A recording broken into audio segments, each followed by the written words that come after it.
The pH of water is definitely appreciated. I don't want acidic water going into my stuff. So actually, let's go. People might ask, like, the fuck is this Wisconsin like? It will be like, okay, look, don't worry about it. We're just trying to set up a live stream. Don't kill us. Not, at least not until the live stream comes.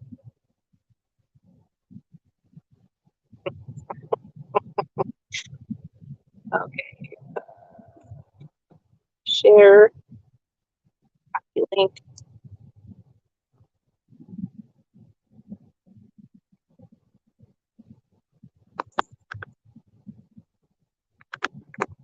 And line again. Witness our death. Hillbilly problem.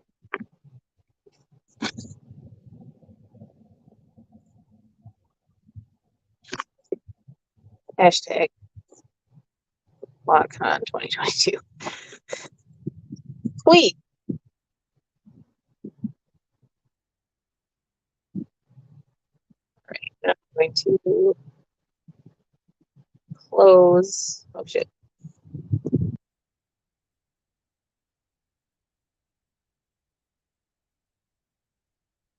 YouTube. We are going back to StreamYard. I tweeted our janky conversation. Shit.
Yes, rather intelligently routed us away from the highway. Which so is we're like, smart, and we appreciate it. it's time. So it's time for a pee break and time to fill up the tank. Thanks for letting us use your driveway, folks. Thanks. Appreciate it. Have a good one. Some Wisconsin ass shit right there. Tell your folks I says hi. Hashtag Charlie Marin.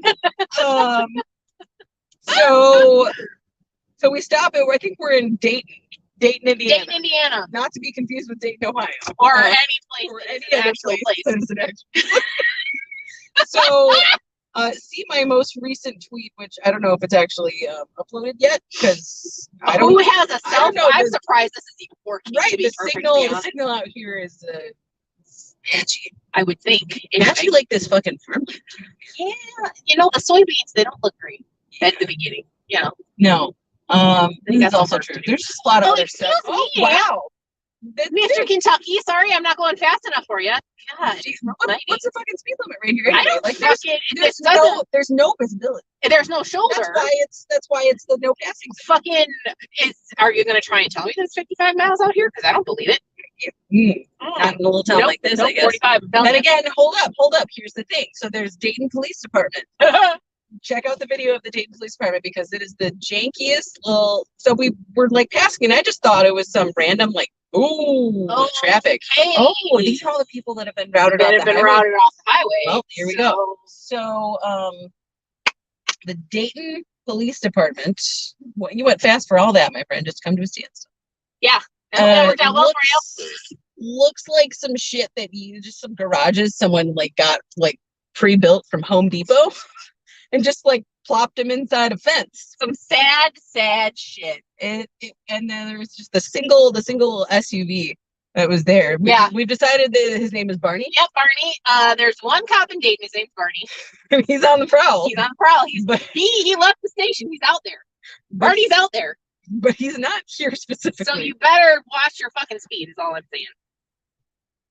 Because I assume that's all he worries about. Because what the fuck happens around here? Nothing. I suppose. I mean, except for the murders. But I mean, like the small town murders in like Hillbillyville, Indiana. Yeah, I mean, the local cops got to be in on it, unless it's a different kind of movie. And he's the intrepid. Or if it's a true crime documentary.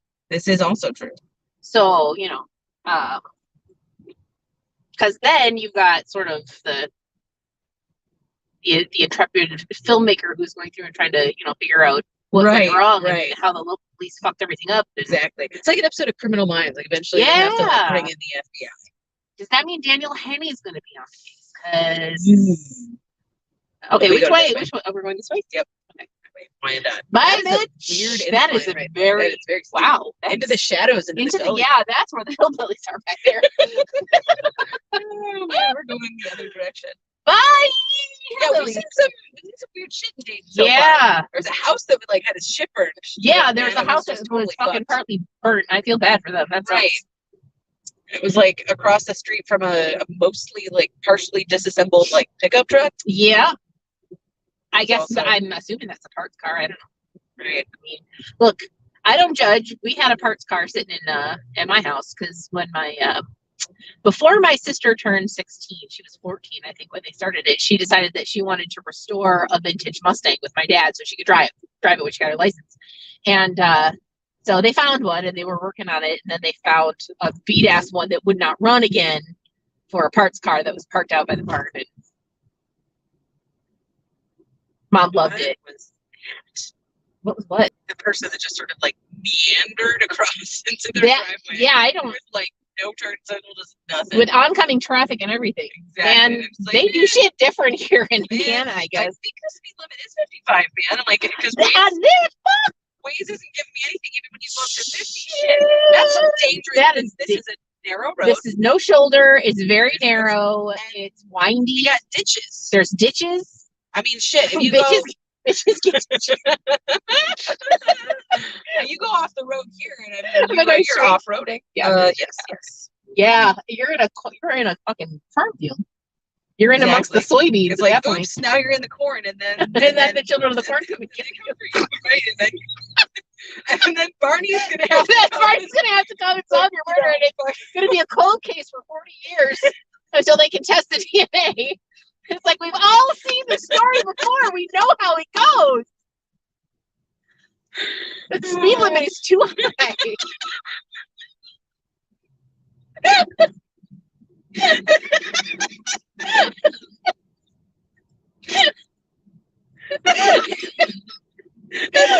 That's the moral of the story, guys.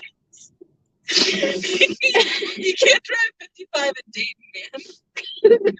Nobody will solve your murder until everyone you love is dead.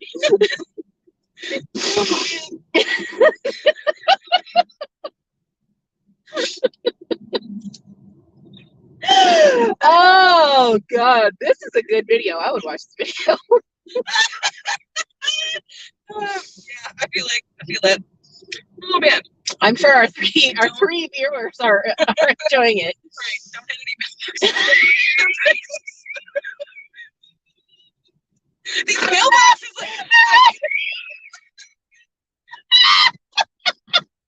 we're dying. Like I could just open the window, just like get over, reach out and just like. I wish I had a bat. Oh no!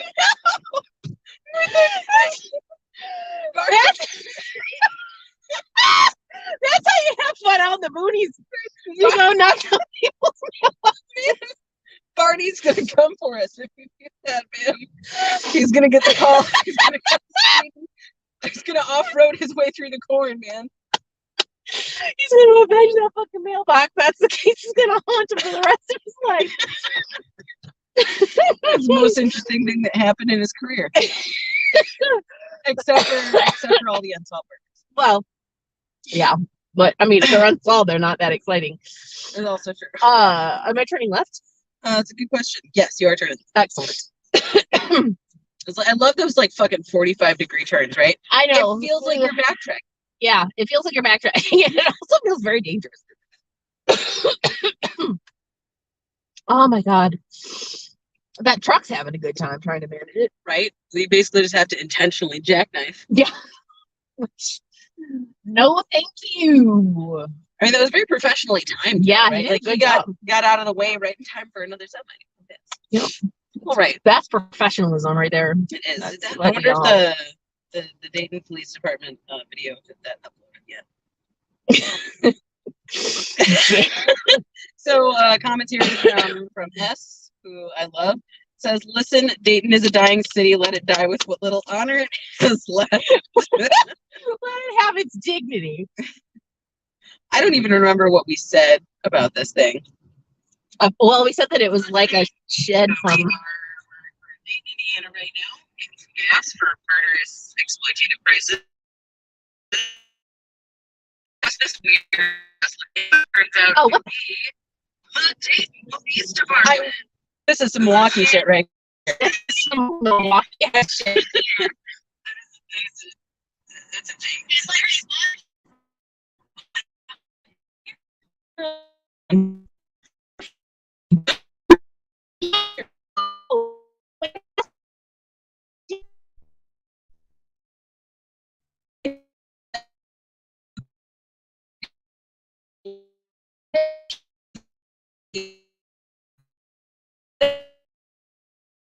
Like, I get it, dude. Like, that's why it's a.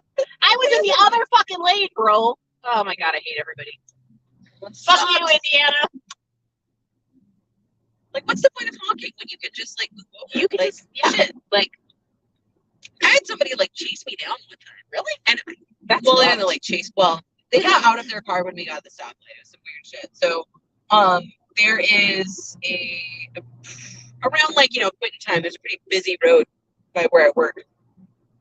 And it's like absolutely fucking impossible to make a left turn unless you're at a traffic signal. But I had gone to like I didn't want to get stuck in like the end of day school traffic, so I was at a different place where I just had a stop sign. And I timed everything very well. And as we mentioned in our previous live stream, maybe I don't remember. Like the rules of traffic are that if you're making a left turn, you go into the leftmost lane. Yes. And so I saw the leftmost lane is certainly open. And if I don't take this opportunity, I'm going to be sitting here for fucking 25 more minutes.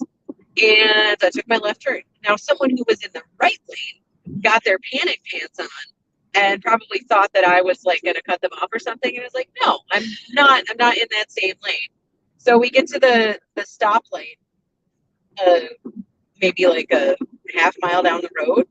And she literally like gets out of her car and walks up to my window to try to yell at me. And I just like, I gave her one of these looks and I'm like, are you kidding me? Let me tell you, if you get me on the right day and somebody tries to come after me in my car,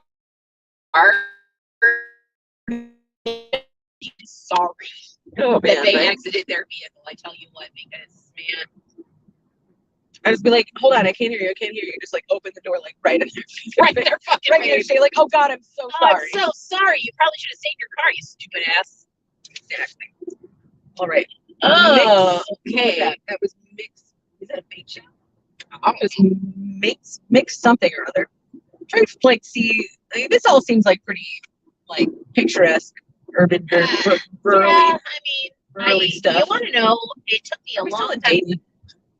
Dayton is not that big, girl. No. Where are we now? Come on, GPS, tell me. Come on, GPS. Right. You're in hillbilly land. You know what? It's harder to tell on the GPS than it is to just open your weather app, I think. Sometimes your GPS, actually, I should probably pay attention to where we should be driving. That would be a good plan. Oh yeah, we're just we're on 52 now. We're gonna stick this out.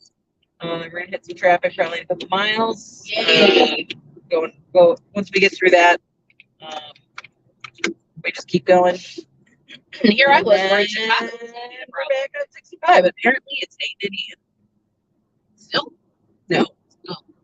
Apparently, Dayton, Indiana. Oh. Well, I mean, a while back, we passed past Bremerton, where they have all those fucking wind farms. yeah, there was like buku fucking windmills. It's futuristic looking shit. Hell yeah. Love that. We did a little bit of the Google. We learned some interesting things about, for instance, how much you get paid per acre when you let somebody put a windmill. Turns out it's about like $6,000 to $8,000 per turbine. Because you also get reimbursed for the electricity that you generate with it. So, like, And that's like before the addition. The key thing here is that you gotta think long term, because those contracts are like 20, 25 years. So, you know, you're locking in. But, I mean, it's steady income, right? So, yeah. So if you're one of those, it's unlikely blast out here. Like, nobody knows how to fucking drive. Oh, it isn't. It's like rush hour and shit. Bumfuck Egypt, Indiana. Did you just say bumfuck Egypt? I did say bumfuck Egypt. I suppose there probably is in Egypt, Indiana. All right. Weather underground. Have you never heard the term bumfuck Egypt? No. Maybe I've heard bumfuck, but bumfuck Egypt? Yeah. Specifically, yeah. Yeah. Is how you abbreviate it. There's even an abbreviation. Yeah. Shit, you learn something every day. Maybe it's a Now that is an IKEA house right there. That's weird as shit. It looks like somebody just like picked that up and set it down. You want to know what? It looks like a house you build in the fucking Sims. That's what it looks like when you start playing with the roof tool. Right? Okay, let's look. Shit, we're in Lafayette. Lafayette. That's a Hamilton reference. I did. Did you get it? I knew the lot. I figured you were saying Lafayette character. So critical thinking. You figured it out. Connecting some dots, making Educating it. Yeah, an estimate. Inference. I'm gonna have a tan on one part of one limb on my body. It's gonna look hot. We could spray tan the other side so you match. As long as it's not a sunburn, that would be really annoying. I have that has happened to me in the past. The driving separately pretty flowers. Oh, yeah. Lots of flowers. What are those? Are those like wildflowers? They look like Daffodils are lilies. Lilies? Yeah. Oh, shit. Like those people don't have cats. Fucked up. We have a lily farm and 800 cats. Like, and we typically lose like 3 to 4 per day because lilies are poisonous. I didn't know that for the longest time. No. I had posted to a Facebook group for people that had white cats.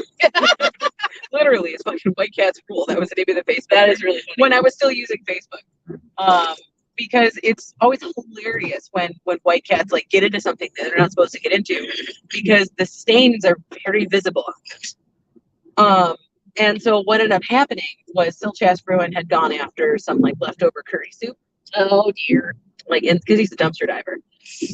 And he's a fucking trash can. He is. He's an absolute trash. So he sticks his entire head into like one of those like to-go containers you get from the fucking grocery store. So like his forehead, his cheek, and some of his ears are just curry stains, bright like turmeric yellow. Oh my god. And it was hilarious. And I posted a picture, and someone was like, "Make sure it's not lily pollen. It's not lily pollen. It's fucking curry." Right. I'm like, I knew. Right. I do know what it is. But apparently, you see this stains. Is that actual true? Is that like where that Stephen King shit is set? I know, Beth, are you still here? Is that true? That the movie is set there? Or the book? I believe her, but we need to know. But I'm gonna look it up. Where are you? There's only one person here. I'm pretty sure it's my husband.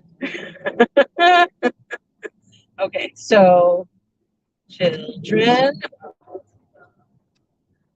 I disconnected from Bluetooth too, so you can hook back up if we decide that we want to do some karaoke. Word. Okay. All right. Now we're at 0. Nobody loves us. Fuck. Ah, well.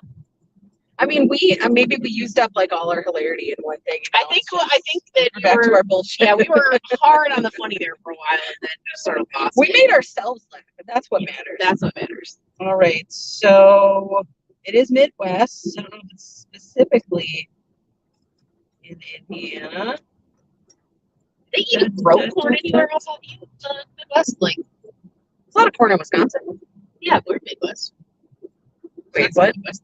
I said, do they even grow corn outside the Midwest? Oh, outside the Midwest. Sorry, I thought you meant like anywhere else. Oh no, no, yeah, we everywhere. just corn's literally everywhere. I don't know. Like, I don't know. Like we got a good like climate over here because we've got a lot of moisture. You know, like because we're the proximity of the lakes. Maybe like fucking bigger corn in Nebraska. Maybe. I don't know. This is how much we know about shit. We don't know shit. We just guess. Yeah. We guess. We talk shit. Yeah.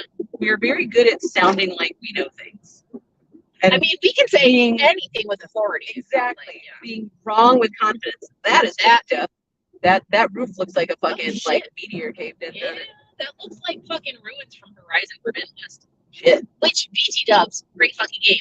Totally expected it to be a great fucking game because Zero Dawn also was a great game. But fuck, I've been putting off like the last part of the game because I'm like getting close to end game stuff and I don't want it to be over. So I haven't been playing.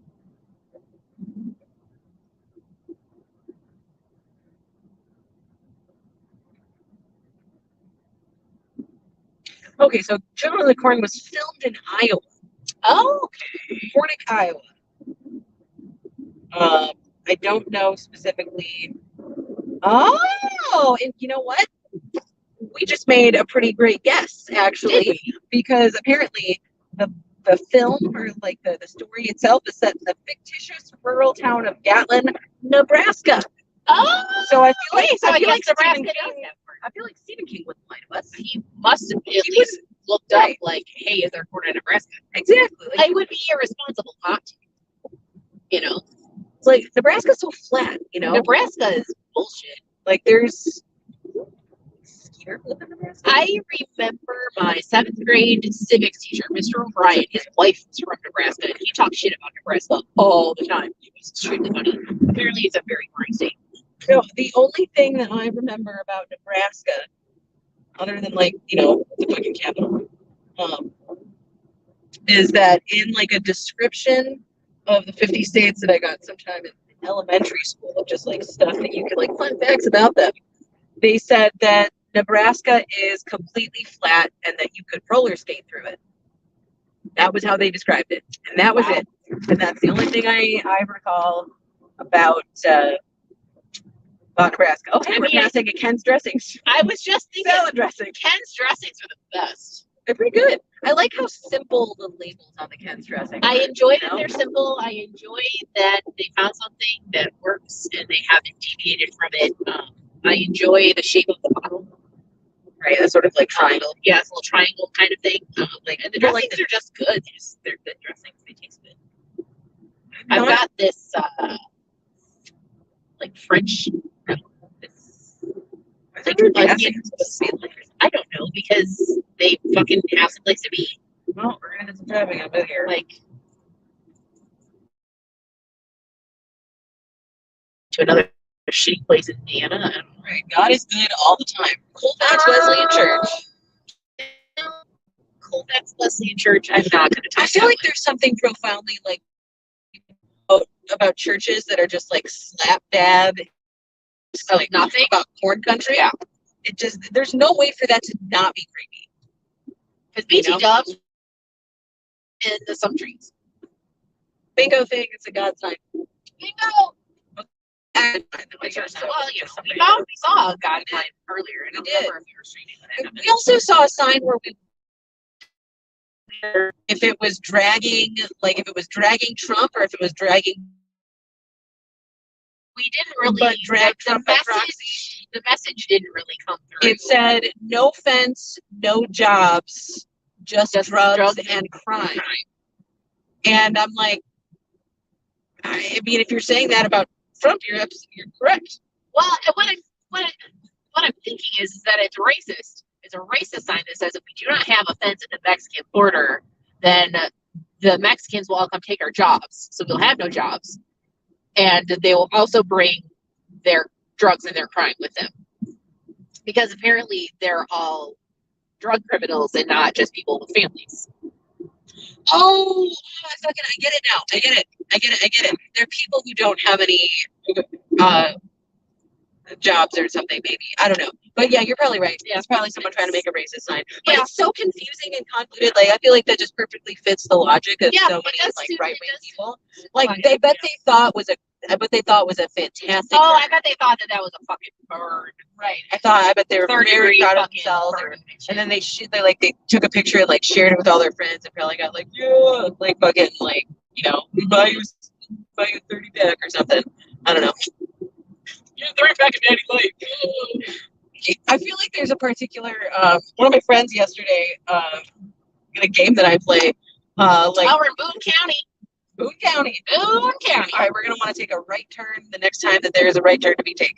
Okay, well I'm just gonna stay in this lane then, because this is all shit. Yep, it's about half mile.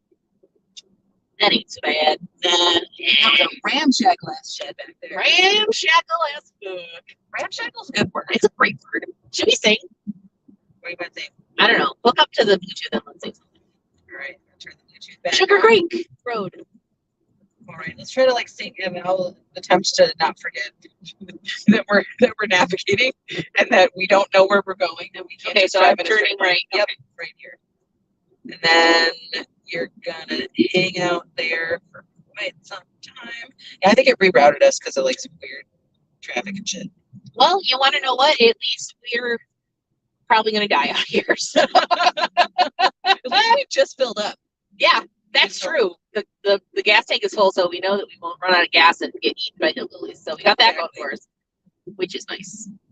I do almost wish that there was going to be like some fucking 3 escaped prisoners, like Oh Brother Where Art Thou style, like they're like white and black stripes. Like if we start singing, ooh, there's an idea. You want to sing Man of Constant Sorrow? I am a man. I don't know that. I don't know the Man of Constant Sorrow, and I don't know it. Yeah, I probably don't know like a bunch of the words, but it's a great song. Everyone knows at least the first line. All right, I'm connecting to. Shit, I already did this once today. What do I do? This one. Connected. They're probably trying to tell me that it's a 55-mile-an-hour speed limit out here in the middle of no goddamn place. It doesn't even have a stripe down the middle of the road. You're trying to tell me I'm supposed to go 55? Look. Dangerous. It's dangerous. We already had this conversation. Fucking unsolved murder. Unsolved murder. And now who the hell knows who the cop is out here? Do you even have cops out here?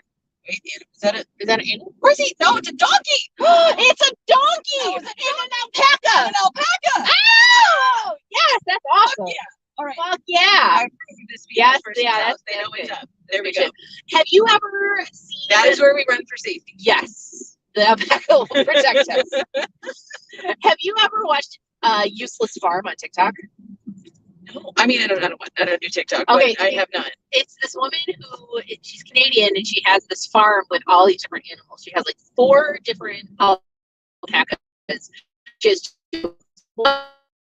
kill her on a regular basis. Like literally tries to attack her. She's got ducks. She's got geese. They all have human names. So like the alpacas are Keith and Michael and I don't remember the other names. But then there's a donkey named Doug. Doug, what a great fucking name. A great name. My dad's name is Doug. Is that the cop. We found him.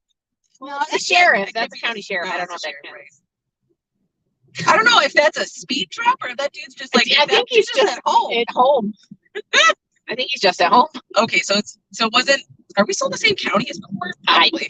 I didn't see a sign that said we left Boone County, but is Dayton? I was gonna say if Dayton's in Boone County, like that's the other cop. Okay, so now we're in. Okay, I got you. So that's Barney's rival. Yeah, Barney's rival. Yeah, it's his. Ooh, there's that traffic. Oh, there it is. Welcome to Thorntown, home of the Festival of the Turning Leaves. last full weekend in September. That sounds sinister. That sounds either sinister or magical as fuck. Right? It could be like last week in September. That's the equinox-ish. It is. Yeah, actually. That is. And that I mean, that could be some magical autumn bullshit. There you go. And I will say that there are some very nice trees here. A big ass maple tree right there. There's another one. We got an oak tree up the ass. Is that an oak tree? Nah. I can't identify trees for fuck. I actually, for some reason, can name trees pretty good.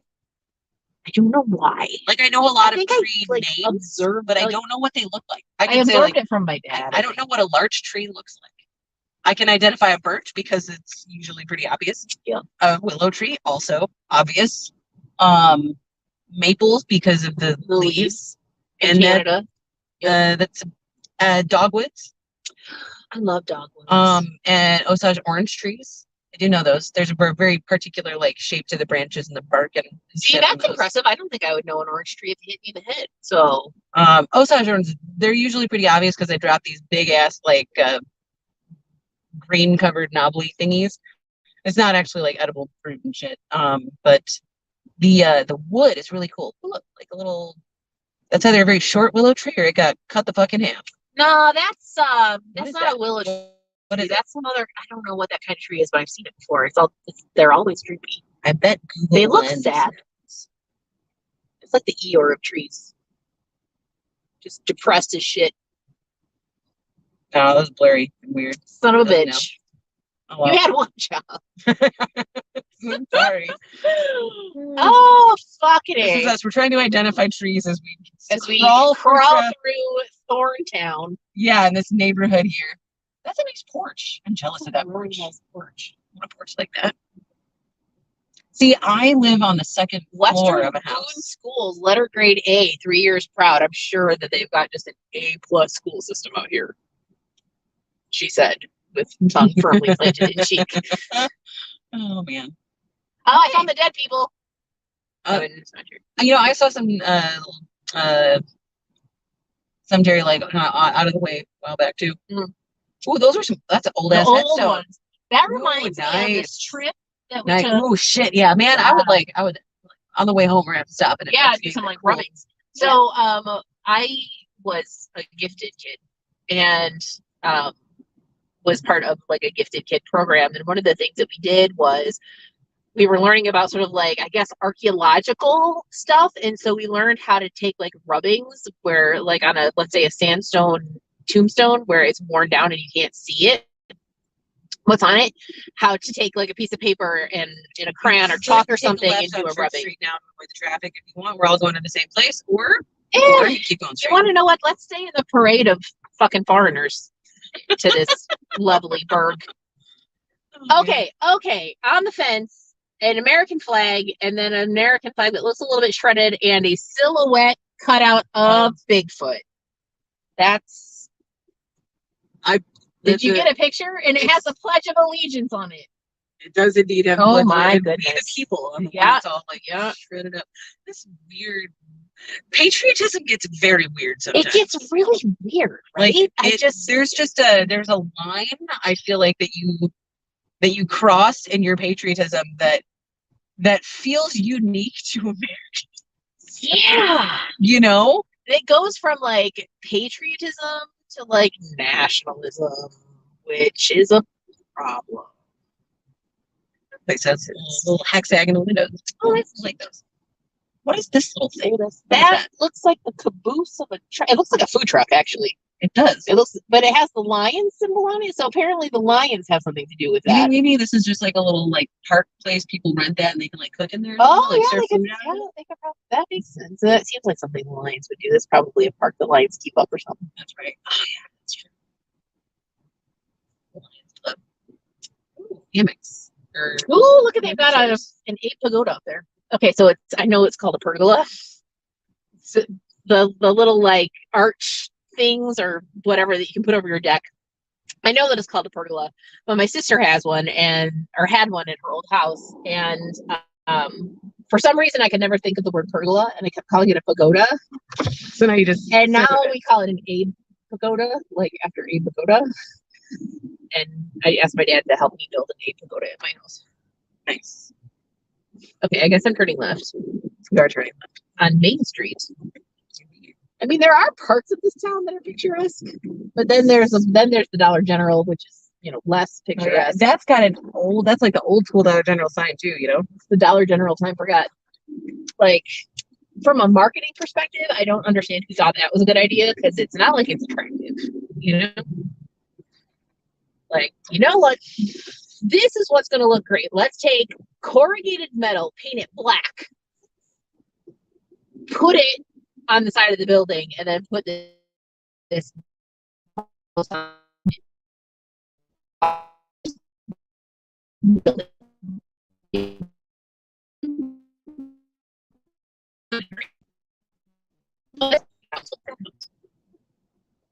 Pretty ass farmhouse, baby.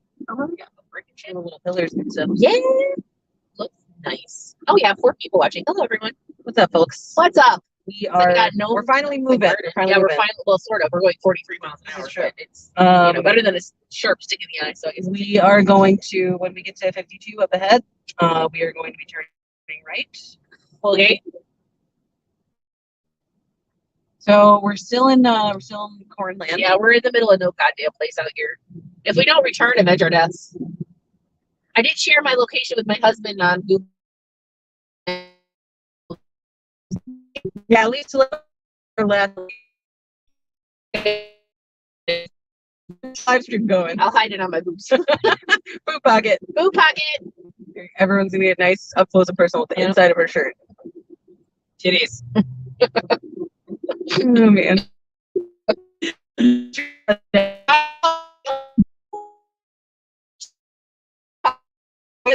Interfere with us trying to score.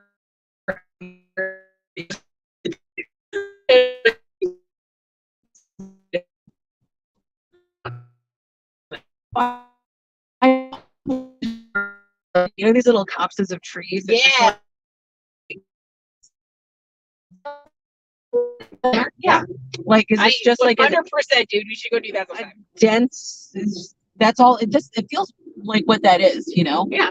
It was like a patch that was too dense for them to clear to like farm it, and so they just left it. Or they learned from the fucking Dust Bowl and decided they didn't want to like.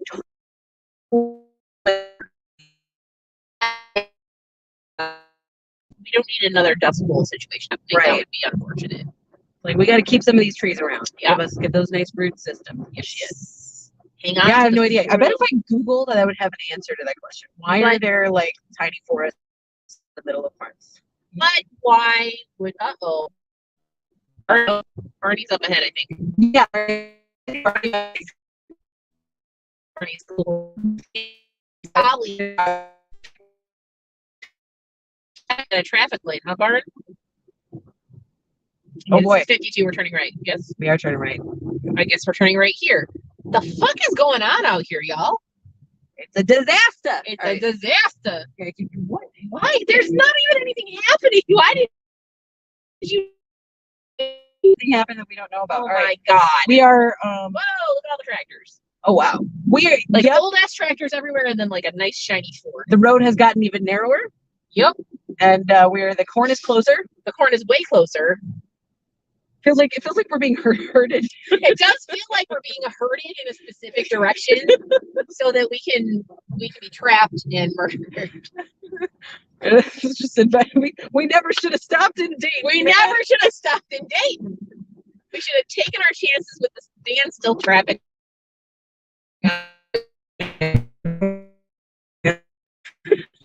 Not here. So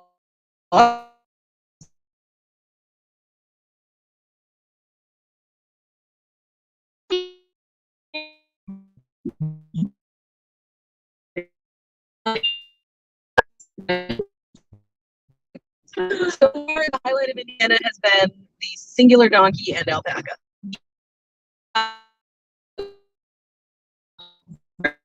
Donkey like moved its ears and it was awesome. The alpaca was white with like brown. Where's that?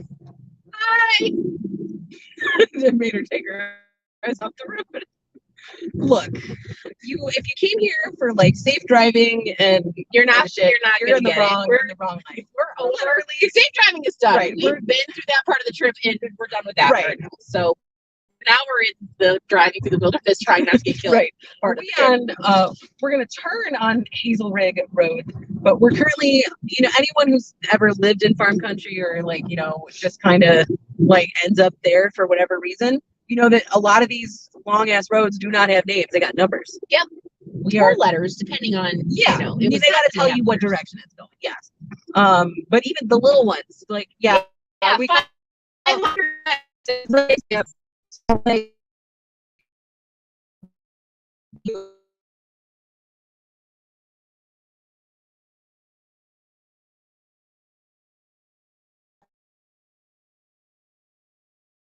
as it goes on for so long that it needs to be distinguished from the eastern part of it. This is fun. We're gonna get to Columbus at midnight, right? It says we're 3 hours away. allegedly. Allegedly, yes, this is true. Oh, I feel like I should have actually, brought. we are technically still on schedule. Oops, if that is true. I mean, well, a little bit late. I told Dave to be there between like 7 and 8 their time. Be there a little bit after 8 their time. That's fine. But I mean, it could be worse. Probably. They'll be able to. At least they'll be able to review on the live stream for like why. Hazelwood Road's next one up, but I'm sure. Okay, well, I was just following everybody. Right. We're now on 400 North. And our arrival time has not changed, so this is fine. And we're gonna take a right on 52. Okie doke. So Just before we hit the Trophy Club golf course. well, shit. Missed opportunity. Wish I could get in my Burt's Bees. My lips hurt. Where is It's it? hurt real bad. Where is it? Oh, it's way back in my suitcase. Oh, one of my suitcases. It's fine. I'll live, probably. I get really excited when we get back up to 4 viewers. Like, I feel like with 4 or more viewers, we're like accomplishing something. We're sitting here with nobody. Sitting here just fucking shooting the shit, doing fuck off. This is how we're both staying awake, by the way, because she like just randomly woke up at 5 in the morning, and I didn't go to bed until about 5 in the morning. So like either way, the sleep factor here has been less than ideal. Yeah. See, and then somebody left, and now we're back down to 3. Whoever you are, fuck off. Well, they did. Shit, they got me. Damn it. What is this? What's that? What is this thing? Oh, that's one of those things that used to like water the crops. Oh, that's right. Oh, that's right. And like do pesticides. Pesticides and shit. Yeah. Ooh, They're wild. Like, look at that thing. Look at all that. That's like some airport stuff. Right? It does look like some airport shit. It's like I don't think I've seen a lot of machines like this, but I don't think I've ever seen one that's that off before. That's got many segments. Like what is this all for? What's all that? It looks like grass. I wonder if it's a soft farm. It could be a soft farm. I mean, if you look at it, it looks like a nice lawn, right? Right. So that makes sense. Yeah, it could be a soft farm. Because I mean, cool. That looks like grass. It does. It's just a lot of grass. Yeah. So yeah, my money's on sod farm. Today I learned. Hi, Prime guy. Hey, you know what? They have Prime in wherever Indiana we are. So got that going. It was a very dusty. Yeah, that was a dusty ass van. I will say, I feel like one of the lowest forms of humor is when people like draw in the dust, wash me. Yeah, I mean, it's low hanging fruit. It's not original. It's not clever. Exactly. Yeah, it's not.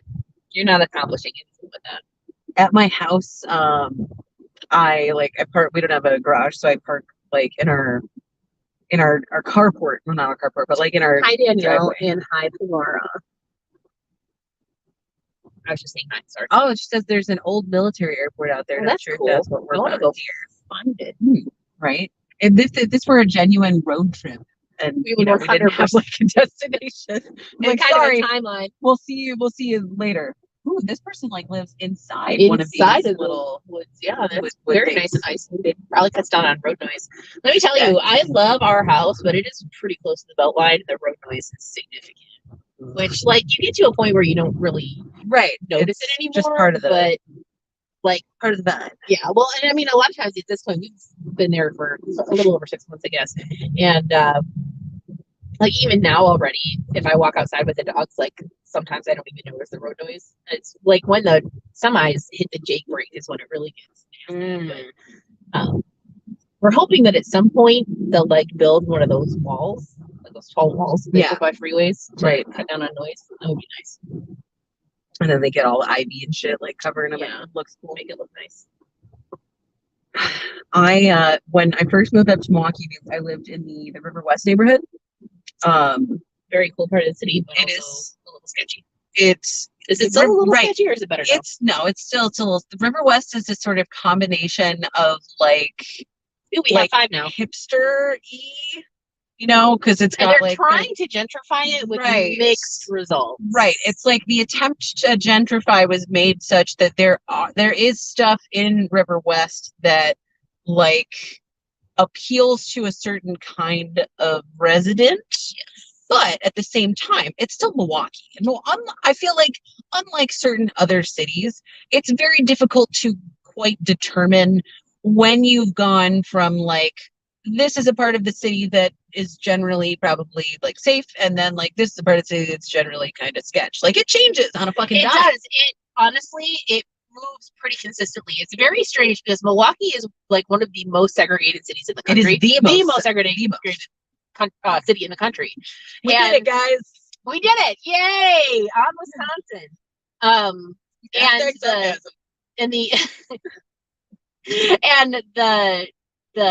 The neighborhoods shift in terms of sort of where, like, I don't know. I'm trying to figure out a way to articulate it that isn't sort of inappropriate. Or like playing into like ethnic stereotypes. Exactly, like that, but because we don't want to do that. But part of the problem in Milwaukee has always been the like it was redlining. That's like why Milwaukee is one of the most segregated city in the country because of housing discrimination. And so the legacy of that is sort of like these very arbitrary reasons that certain areas of the city were basically, they were decided, okay, these are where the nice people like live. This is where like not so nice people live. This is where all the immigration like statistics are and whatnot. So the populations have changed over time, like in these different neighborhoods and different blocks, basically, depending on like how close you are to a university or something like that. And sometimes they haven't changed at all, and it's still pretty similar. Physical barriers can make a difference as well, because you have like, depending on like how your neighborhood is located, you can have sort of 4 directions where crime or whatever can come in. And my ex-husband and I were looking at a house on like, I think it was South 68th Street, maybe. It was kind of by West Allis a little bit, right over by the VA hospital. So the VA complex was like right there on one side of the neighborhood, like a couple streets away. And, one of the things that was appealing is that, okay, we know that nothing can encroach on the neighborhood from that side. He lived in Milwaukee his entire life and is very familiar with the way that things kind of rotate, move around. His dad actually got jumped in their back alley. They figured that it was like a gang initiation thing. Got beaten almost to death. Yikes. And, in what had previously been a safe neighborhood. So yeah, it's constantly fluctuating all the time. And, it's wild. Yeah, I feel like it's interesting. People trying to gentrify Milwaukee often fail. Yeah. Because it's just like, the housing costs are weird. Tenant law in Milwaukee is also weird. And so like we get large companies buying like homes for very small amounts of money, because southeastern Wisconsin has got a lot of very old like mansions, like farmhouse mansion type shit. And then they put a veneer of like renovation on those houses, and they rent them out for exploitative costs. And so they're basically slumlords. Right. So they're slumlords, and so like the turnover for tenants is very frequent, and it's just like, all right, well, move from here, move somewhere else, that kind of thing. Point being that when I lived in River West, it was a strange combination of like being across the street from like a really cool bar, the art bar. Mhm.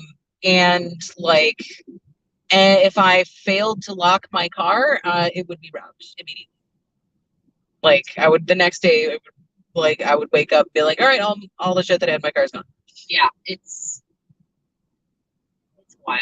It's wild out there. Well, and there's so much really cool architecture, like in terms of residences. I think one thing that makes Milwaukee really interesting is that there are a lot of older homes that were built specifically as duplexes. So they're older homes with like yours, Right, with multifamily. multifamily homes that have like all of the craftsman built-ins, like beautiful stuff built in, buffets and window seats and French doors. And like you got like I like drooled over your pocket doors, dude. Dude, my pocket doors are kind of my favorite. Awesome. They're pretty great. And I wish the skeleton key lock still worked in there. I want to like restore it. Yes, you should do that. And like the tall ceilings and stuff, and you can get a multifamily home that has all of those features in it in every sort of unit in the home. And I think that that's something that's very unique. And then there's a whole area just north of downtown, the Brewers Hill neighborhood, which was all like the beer barons all built their houses up there. So those beautiful mansions up there that I assume are just fucking gorgeous, or would be if they got restored. Right, and some of them are restored. A couple of people like Airbnb those, and some of them are like historic buildings. I will say Milwaukee has got some bed and breakfasts that are absolutely stunning. Just and close to where I live, actually, like in my neighborhood, like within a radius of like 50 blocks. Like Jess was saying, there's some of these like mansions that were just like built in in and around Milwaukee and southeastern Wisconsin. Like the Schlitz mansion is not too far from where I live. Schlitz is in the beer, yes. And they had a comeback a while back, and actually, a little bit. It's pretty good, honestly. It's not bad beer. So like people who own those mansions, like they have the different like rooms for like bed and breakfast. And there's some like painted ceilings and like this sort of, I don't want to use the word vintage, but like, the period style, like furniture, decorations and stuff. Like really cool. Yeah. Like I would go stay there for a day just to like experience what it's like to basically like be a rich person back in the day. Right. Be a rich landowner. I want to know what it's like to be a beer baron. Exactly. Well, you want to know one thing that I have always felt has kind of been a missed opportunity, but is probably not feasible for a lot of the reasons that you talked about, is the Pabst complex. The whole Pabst complex is this giant complex made with like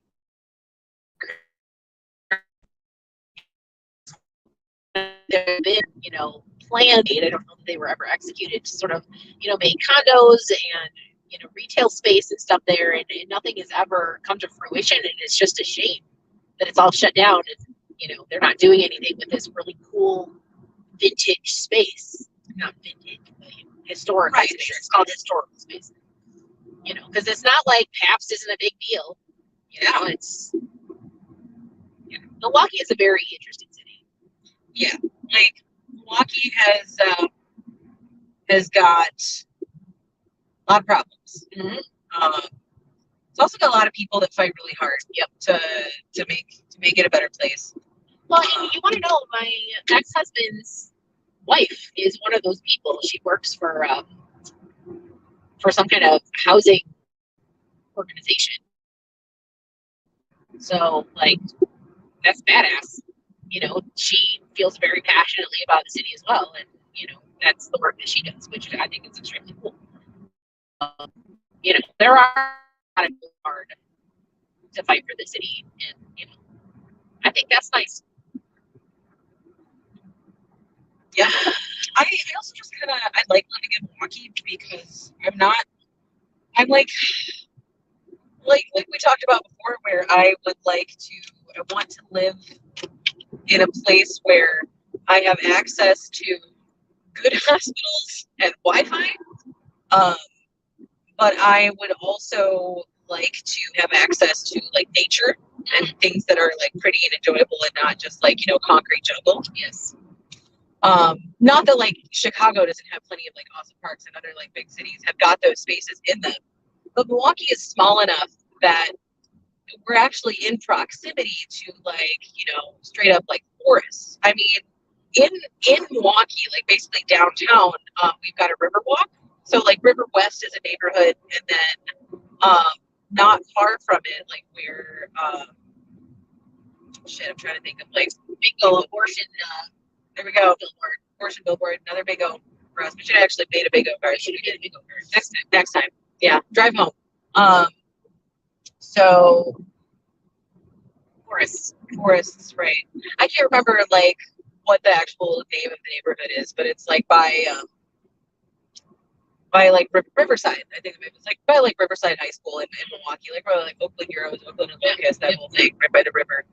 And what happens is like the city is kind of like, built up, obviously like elevated around the river, but you pass just like a small like ring of trees and you descend into like this tree lined walkway that lasts for miles. And you're right by the river. Yeah. And so like we're obviously still that was a bump. That was stunning. It's obviously still like you're not going to forget that you're in a city, like, but you get to take a nice walk along the river and get some like trees and shit around you. But then if you also just like you drive like in any direction a little bit out of Milwaukee, and you've got access to some pretty cool stuff. Beer gardens. How are the Mitchell Park domes doing? There was some restoration that happened. So I think they were in danger of shutting down. Yeah, like I heard about that. They did, because for a while they were closed. They were totally closed. Because of like the danger of like falling masonry. Right. We don't want that to happen. But they got repairs. They did some restorations. It's been open for the public for a few years now. Awesome. So my brother and his girlfriend, they like to go to the domes. I've never actually been to the domes. I have been once, and they're very cool. The Mitchell Park domes are literally 3 domes, like right south of downtown, that they're basically botanical gardens, and each dome has like a different kind of climate. Yeah. And it's really cool. And so if you ever go to Milwaukee, you should definitely hit up the domes because it's very cool. My husband's friend Brian and his wife came to visit from California one winter, and we went to the domes, and they had like a whole Christmas setup. And they had what is the arid dome or whatever, the desert one. It was very cool. Plus cactuses. Yes. There's so much like cool shit in Milwaukee that I haven't been to because I'm just like a lazy piece of shit, Same thing in Madison. I love the Milwaukee Public Museum. For example. Museum is the best. And Milwaukee Public Museum, again, one of the things I love about Milwaukee is it's very digestible. Like you could go to Milwaukee Public Museum on one day and see everything that's there. Like it would probably take you a while, but there's not so much that's there that you're gonna miss things, right? Like you can make a day of it. You can see pretty much everything. Right. Have you been to the art museum yet? And that's the other thing. I haven't been to the Milwaukee Art Museum. It's awesome. It's got that big sail on top of it. Yeah. Gorgeous. Yeah, when Rich first moved up here, we were both super poor. And on Tuesdays, I don't know if they do it anymore, but it was free art Tuesdays. So Target, I think, sponsored it. So on Tuesday, you could just go to the art museum for free. Nice. It was awesome. And they probably do still like, why is there a rumble strip? Oh, it's because of the construction. There we go. We got to straddle the rumble strip, guys. Straddle the rumble strip. That's the name of my new album. I don't know. Straddle the rumble strip. I feel like you say that long enough and it sounds like a fake name, like Rumpelstiltskin. Yeah, I can see that. Straddle the rumble strip, Stiltskin. Ooh, we're up to 7. Hi. See? There we go. Now we're getting somewhere. We're famous. 7 viewers. I don't know who 7 you are, but viewers. we appreciate it. Thank you. Thank you for stopping by. Thank you for your service. Oh, I think Jenny's here. Hi, Jenny. Hi, Jenny. I can't really see it. I need to keep my eyes on the road. Yeah, But I love you. because I love all of you. weird traffic construction. And This stuff. one, I gotta get out of this lane. This whole rumble strip thing is fucking Right. Okay, there you go. It's too much pressure. Too much. It's too much pressure. Ah. Oh man. The sun is in a different direction now. I think I may have like a. Well, see, here's the problem: is that I also have a cat scratch on the shoulder, and so it's like oh, something hurts over here, and I'm like, I don't know if it's like a minor sunburn or if it's just the The cat scratch. the little memento that Sylchester had decided that I needed so that I wouldn't forget him while I'm gone for 6 months. Oh, Sylchester. Did you say something?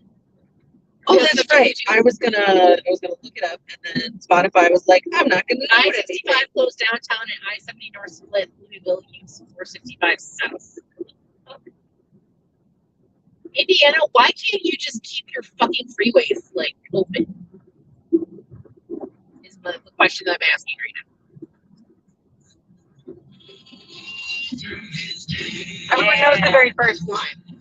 I am a man in a constant sorrow. I've seen trouble. I don't want to get that late. I forgot.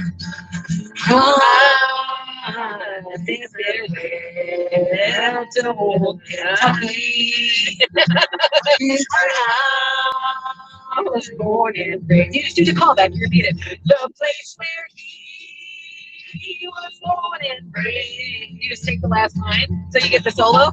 Oh, 6 long years I've been in trouble. There's your hair on earth. You gotta have the H's there. So in this world I'm bound to ramble.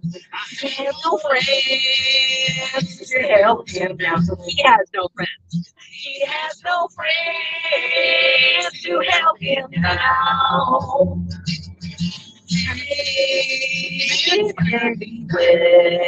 Well, my old school lover, I never expect you to see him again. I'm bound to ride this golden railroad. Yes, I'll die. Okay. Okay. What do I need to know? Stay this way. Yeah, we're not moving. We're staying straight. Roger that.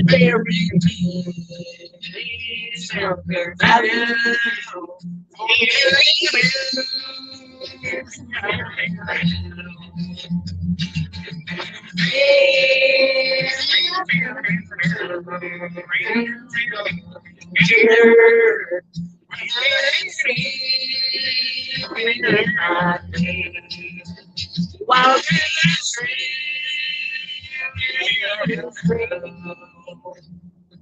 Last verse.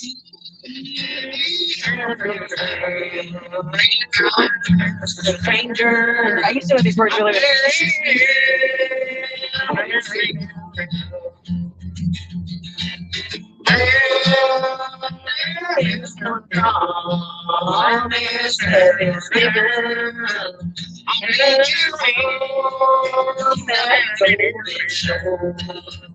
Feel me too.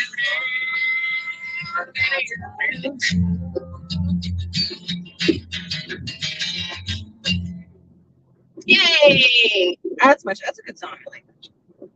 That's the vibe. All right, what do you want? You should check. Keep an eye on the chat. See if people have requests. If people have requests. Straddle the rumble strip out. Like, how long is the drive? And drive safe. The drive. We're a little less than 3 hours out from Columbus, so we've been on the road for about 4. I'd say. I think so. I got to your house. Like maybe 10. Yeah. Probably got on the road at about 11. It took us maybe like 20, 25 minutes to be out there. So we left around noon. We also hop time zones, yes. Which is the thing. Are we in the Eastern time zone yet? I think we probably are. Maybe. I don't know. Hey Google, what time zone am I in right now? Damn it, Google, answer me. Bitch. What time zone am I in right now? Why is my battery like town? He's in Eastern Daylight Time. There we go. There you go. And I use the Kiwi accent for my Google Assistant. I like it. Thornton, Indiana. It's not Thorntown. It's Thornton.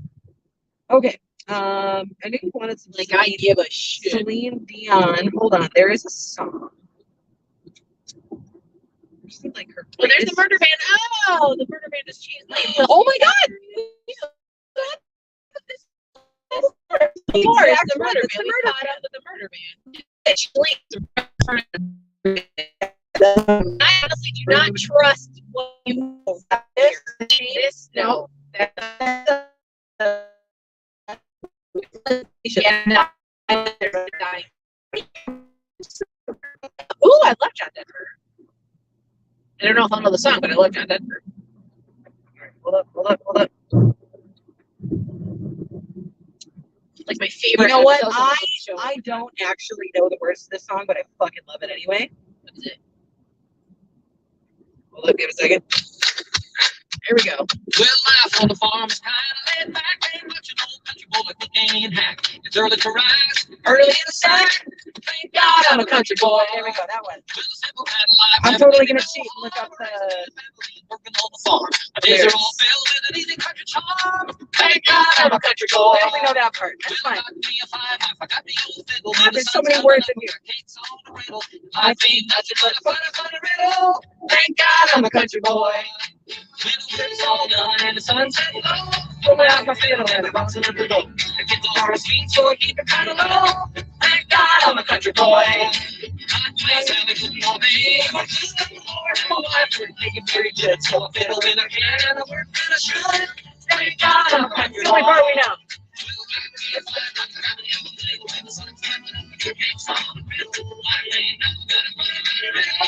Thank God I'm a country boy. And we gotta get a break for the middle solo. Yeah. That's the shit right there.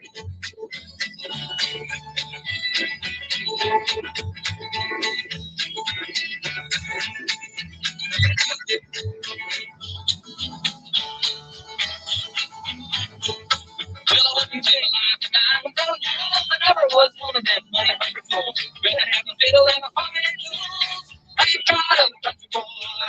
When I sit and go rocking in the night, a lot of sad people think that that's my key. Some women tell you don't exactly what I mean. I thank God I'm a country boy. Well, I got me a fine rock, I got the old fiddle. When the sun's coming up, I got hits on the riddle. Like me, nothing but a funny riddle. Thank God I'm a country boy. Gotta be fast. This way.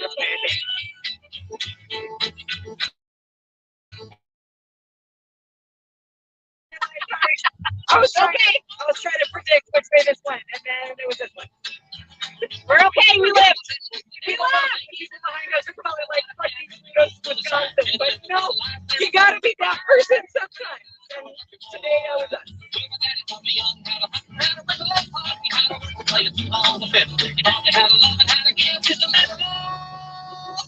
Thank God I'm a country boy. Well, I got me a fine rock, I got the old fiddle. When the sun's coming up, it's on the riddle. I ain't never got a funny riddle. Woo! Thank God I'm a country boy. Yes! I love John Denver. Right, this is a fucking banger, man. This is good, wholesome shit right here. Good wholesome bluegrass. None of that cowboy pop. No fun cowboy pop in bluegrass.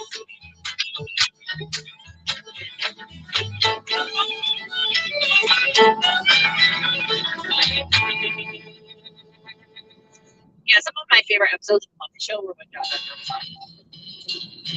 Muppets are some top tier like children's material.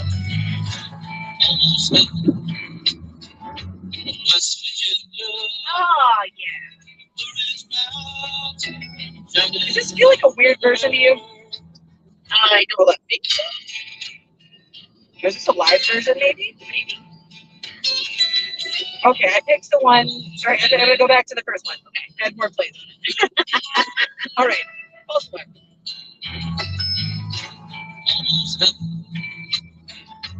West Virginia, the rich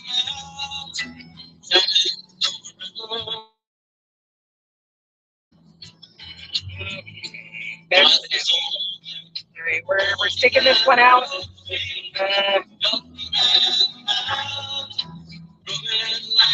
when it turns into Take it home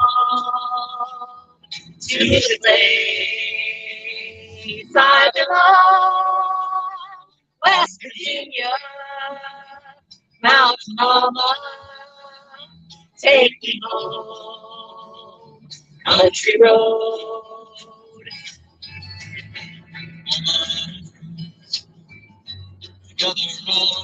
I only know the chorus. right? Who knows all the words to this song? Probably John Denver, but he's dead. So, R.I.P.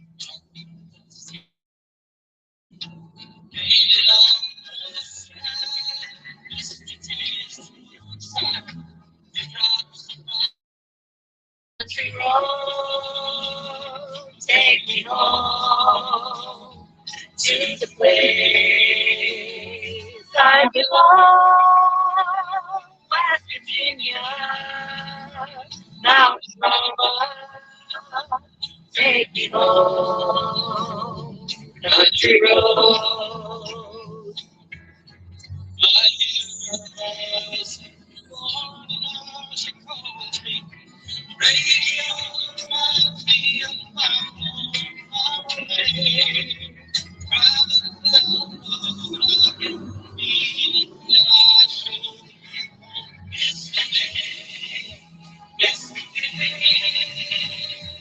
Country road, take me home to the place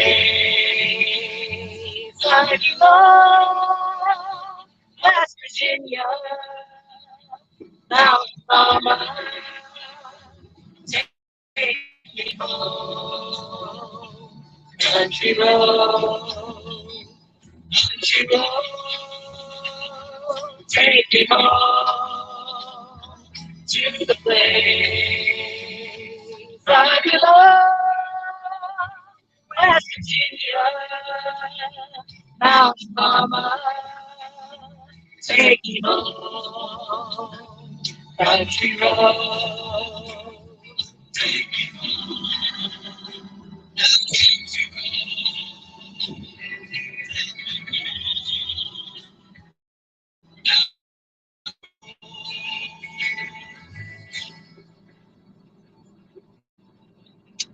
Okay, I recall at some point a request for some Celine Dion. That is correct. That came from Delusions of Grendel, and we have to honor her.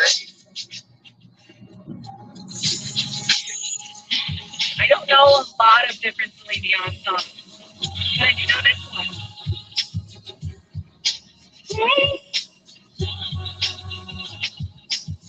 After this, we have to do It's All Coming Back to Me Now. All right, we'll do.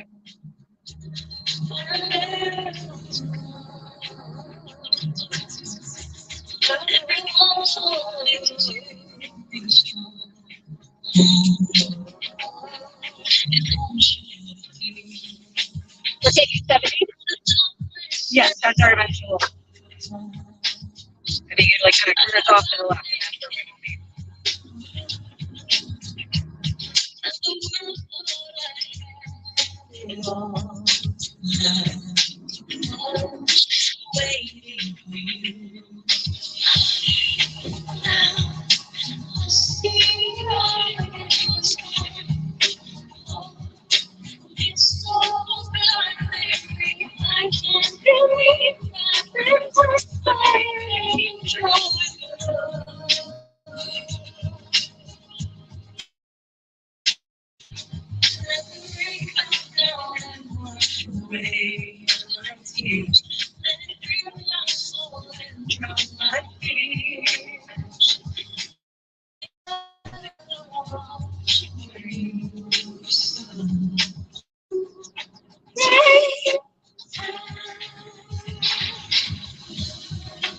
Oh yeah, let's see the other one now.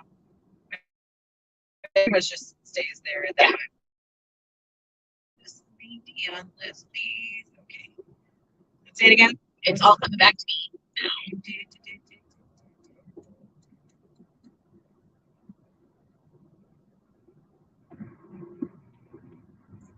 Oh, look, it's a city.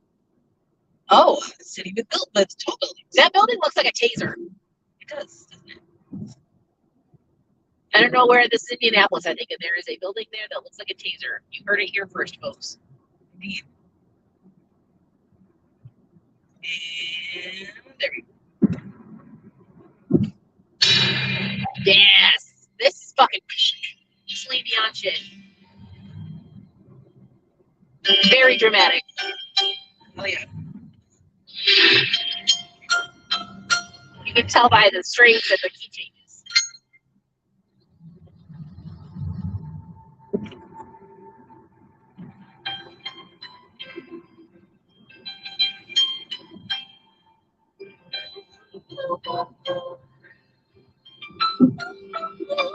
And yes, this is Indianapolis. Yes, our goal is to go.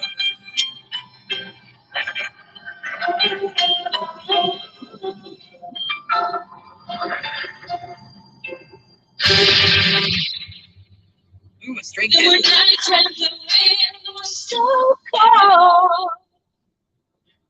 Hazard reported ahead, so we're gonna take it slow and just Bad timing. Bad timing, lady. All right, I'm gonna back it up. We need to change lanes.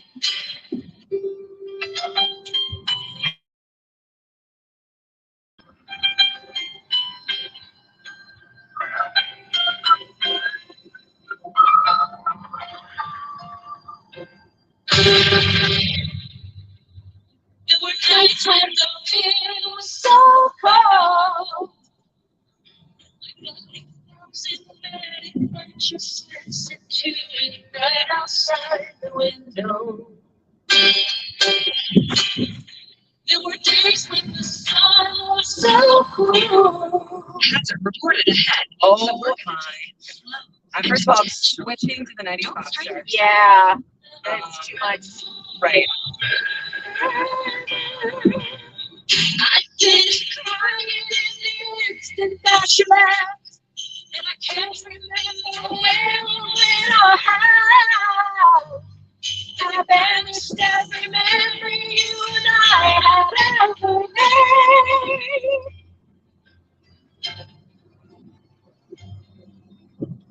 You touch me like that, you kiss me like that. I just have to admit that it's all coming back to me when I touch you like this and I hold you like that.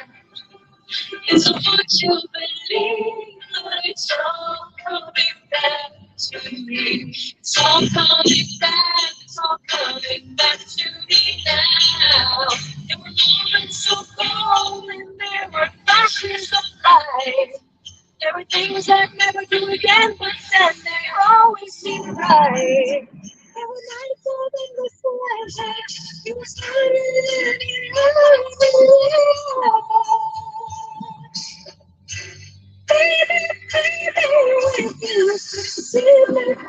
I never know the right words.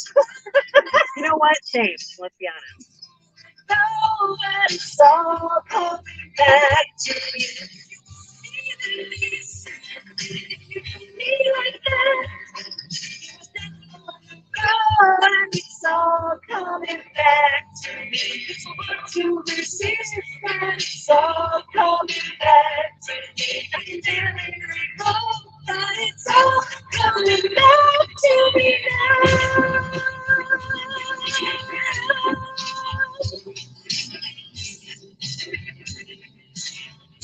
I will say this woman's a fucking powerhouse.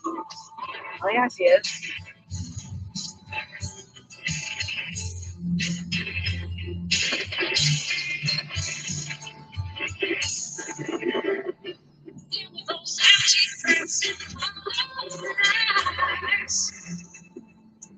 This verse never made it into the radio edit.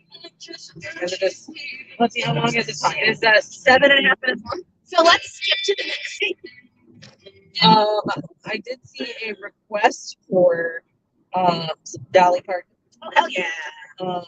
I honestly don't know a lot of her music very well, but I do see Coded Many Colors. That's fun. There is 9 to 5. 9 to 5 and Obviously Jolene. Jolene are both 6. I know both of those. Good 9 to 5. See your Wheel Time parody. I was.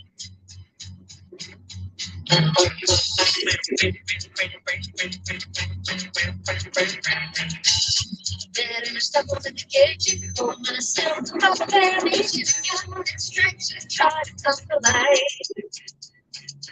Children shout and the blood starts pumping, out on stage, the record starts coming, folks like me on the job, 9 to 5. Working 9 to 5, what a way to make a living, ain't getting by, it's no taking and no giving, just use your mind, and they never give you credit, it's enough to drive you crazy if you live 9 to 5, or service and emotion, desire, if you serve a better emotion, move on. Just waste some time and it's out to get me. Semi-fast. Man, they always freak me out. Just a step on the motion, you never take away. For the day your ship will come in, it's time to return it over. I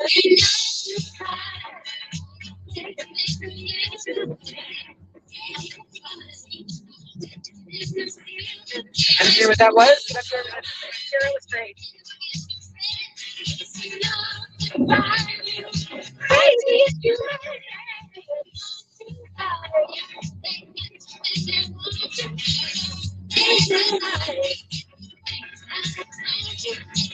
I don't remember the words as well as I thought I did.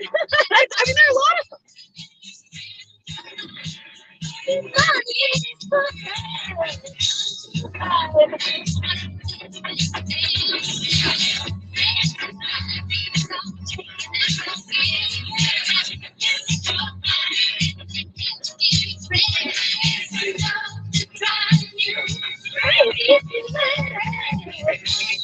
Favorite chorus. What is it? What? There's another date. That's in Ohio. In Ohio, yeah. Probably not as great as Dayton, Indiana. Let's be honest. Yeah, I mean, they certainly don't have Barney. No, they do not. Nobody has Barney special. Barney the. Ooh, that was an autoplay right there. Hold up. I have a request for myself. And that is wait. Nope, wrong one. A little bit of YouTube. So every time like I adjust the volume, it says beep, beep.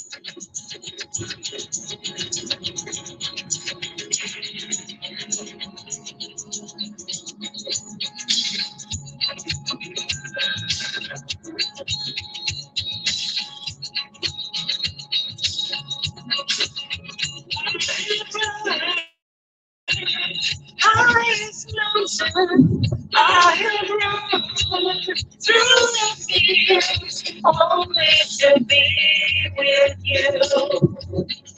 Only to be with you. I have run, I have grown, I have scaled these city walls, only to be with you. But I still haven't found what I'm looking for. But I still haven't found what I'm looking for.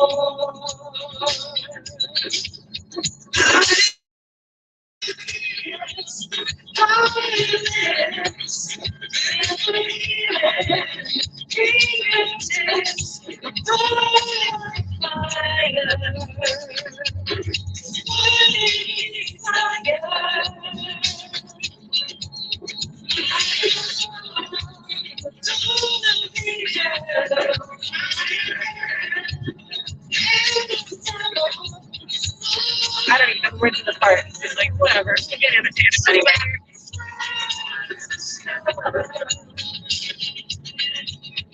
And we're still haven't found what I'm looking for. Oh, you want to know what? I'm an idiot. You're on Spotify. Look up the Guilty Pleasures playlist. I have no guilty pleasures. I only have pleasure. All right.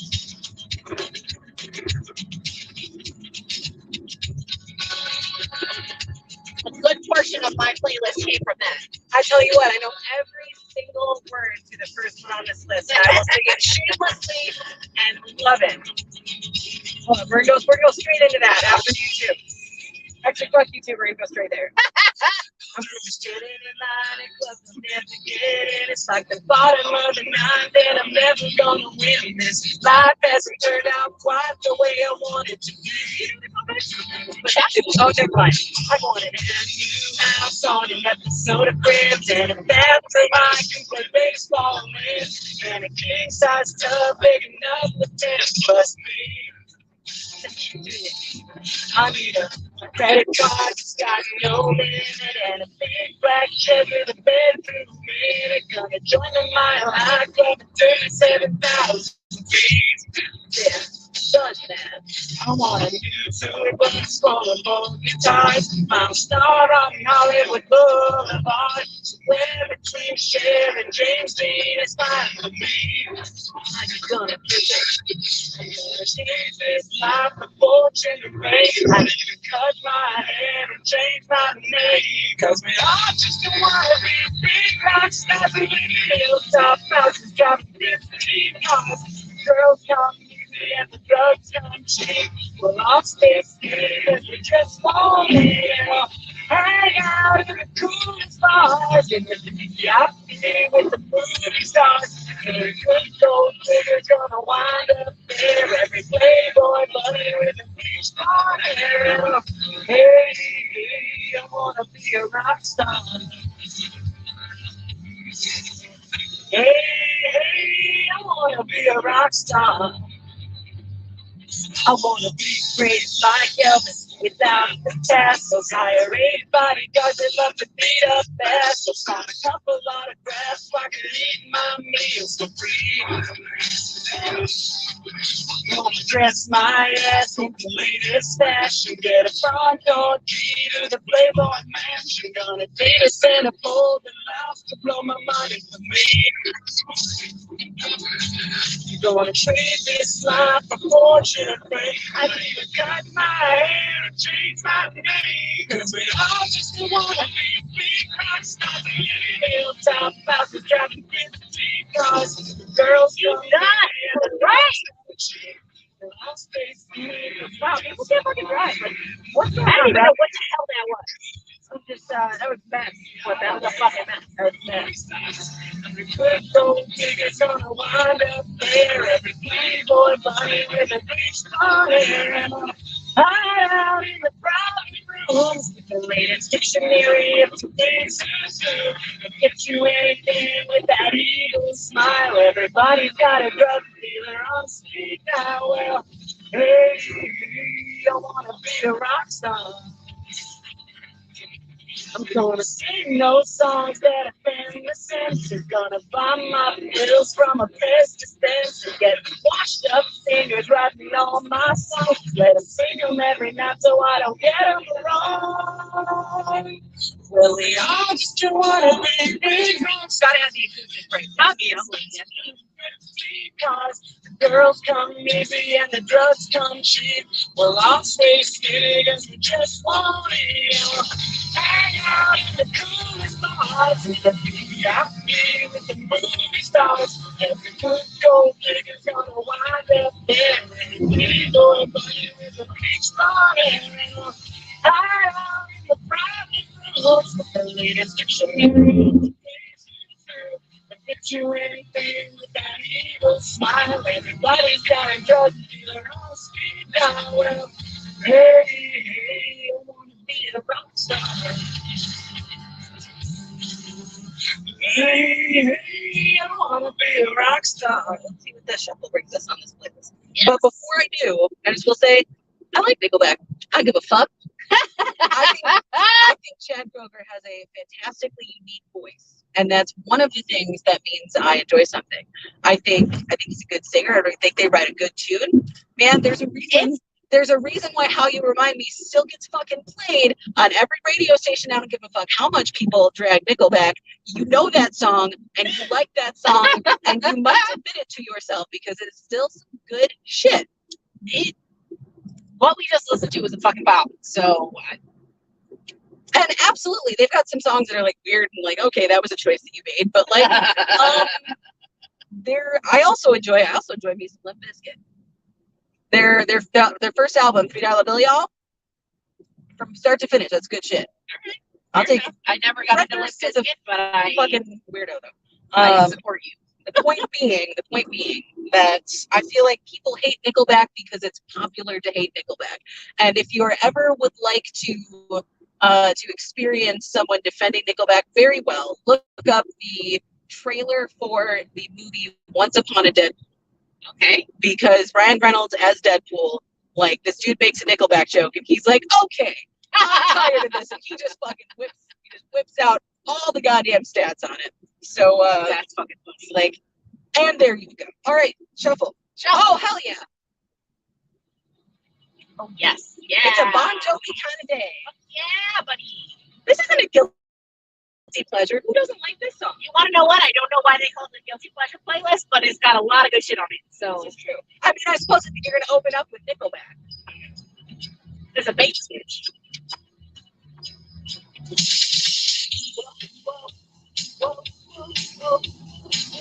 And there's a text request for 80 power ballads. I mean, it's not really a power ballad, but it's Jason. It's power ballad, Jason.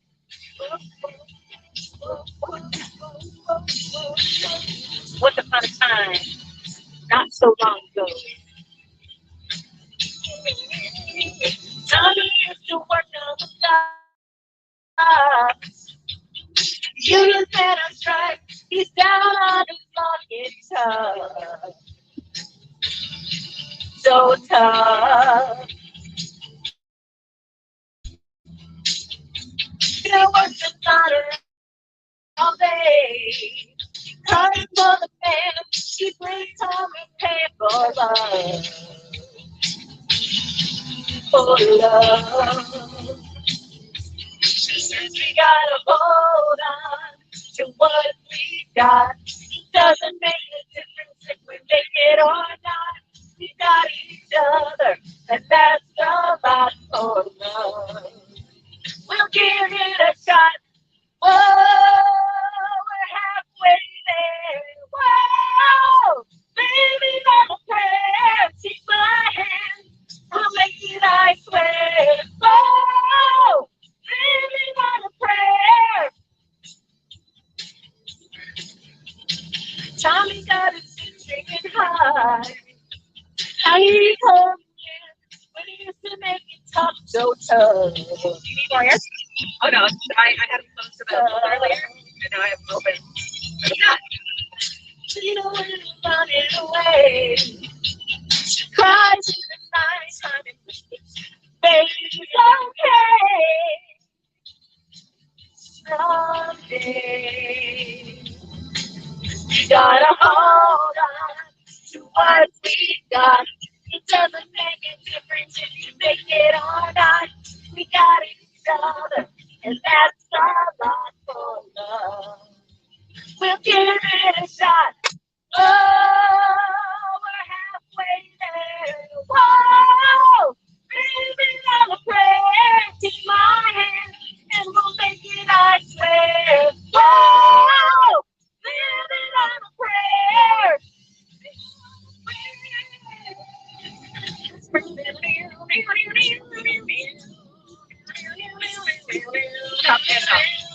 a guitar solo anyway.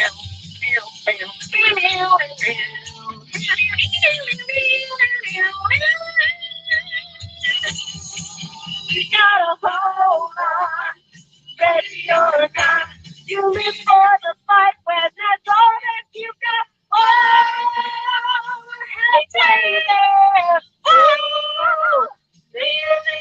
friend.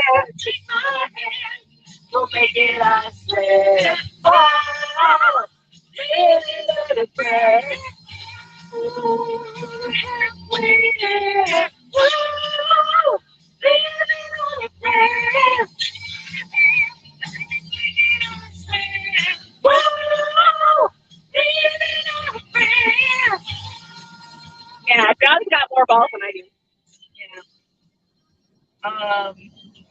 Okay, what did that bitch say? Wait, what did that bitch say? Yeah, the travel bitch. Oh, I had no idea. I could not hear. I couldn't quite understand. Okay, so I have a couple of choices here. Okay. One of them I feel like is one that is also like it's not really a guilty pleasure, but it's just like something that it's like one of two songs they have that are famous. You know what I'm saying? Yeah. Little Drops of Jupiter. This was Train. I love Train. yeah. You want to know what? Pete, Virginia, underrated. Fucking underrated. Agreed. Some good shit. And then she's back in the atmosphere, the drops of Jupiter in her hand.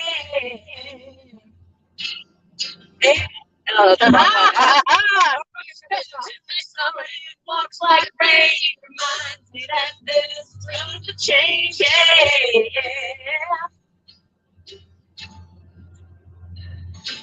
Seems to return and to stay on the move. She listens like spring and she talks like June. Hey. Tell You me. ladies need to answer my text. Trying to organize. Oh, there's no time. Don't answer too. We're driving. Nameless for driving. What do you want from me? You're the one who told me to drive safe. I'm in the DMs now. Okay, call me. Looking for yourself out there. This is a fucking banger. It is.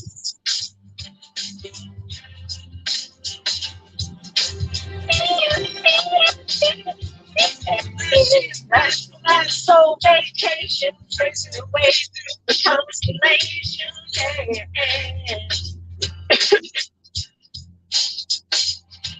She checks out most of us, she does have more, reminds you that there's room to grow.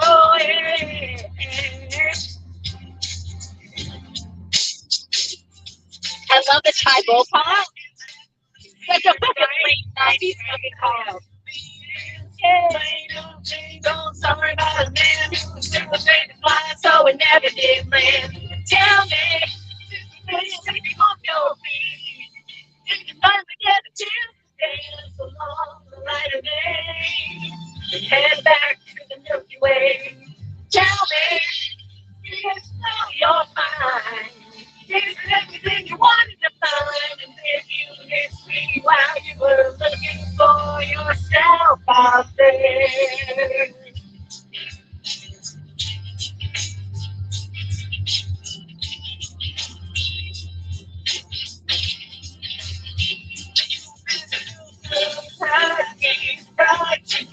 Best friend always sticking up for you. So I was gonna say, I'm asking about the dinner plan. Since we're not gonna get into town about We're probably gonna about 8. Yeah, for 80-30. They want to go to No, they don't have to wait for us. So I mean, I'm gonna text you that too. But if you're paying attention, you know, yeah, just listen like straight. Of your feet, you finally get the chance to dance along the light of day. Head back to the Milky Way. Tell me, sail across the sun. Be the further you can Milky Way. See the lights all faded.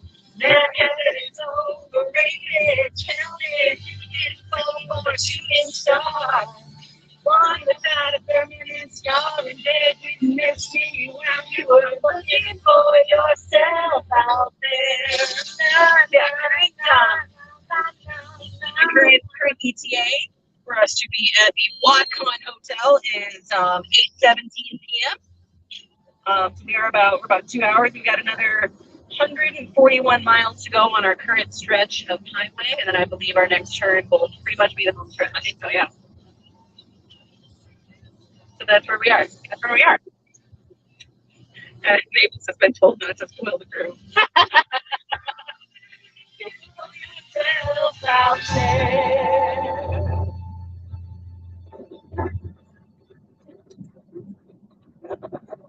I don't know. Oh, If you differ. I don't know how well you know this song. That still sticks. I know all the song I've heard before, but I don't like know it. No man is running into my running, and I'm so far from my home. Oh, mama, I can hear you crying, you're so scared and all alone. Hazard reported ahead. I hope they don't meet someone illegally downloading music. That was so fucking stupid. That was pretty dumb.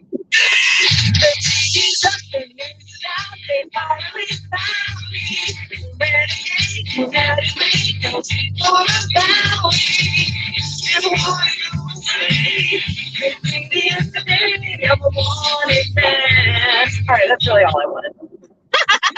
All right, so back to guilty pleasures. Would you like me to shuffle it, or do you got such a shuffle in mind? All right, I'm gonna do. So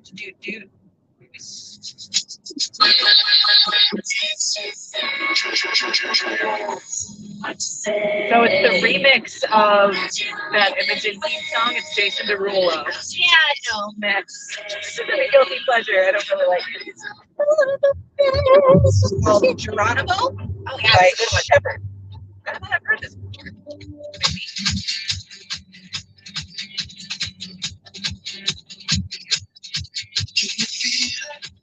It's coming back. If you bridge this gap, see It's a great song. I don't know the words, but it's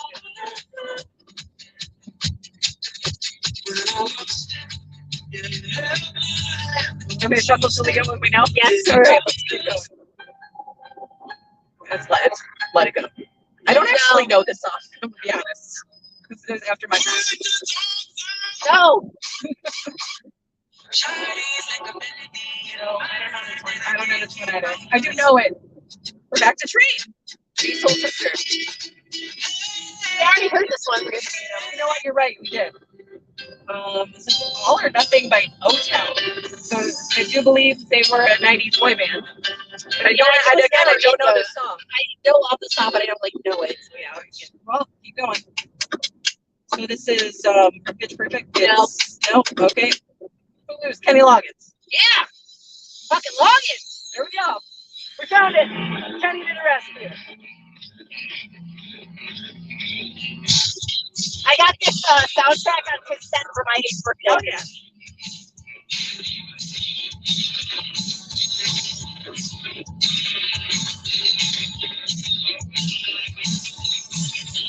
Working so hard.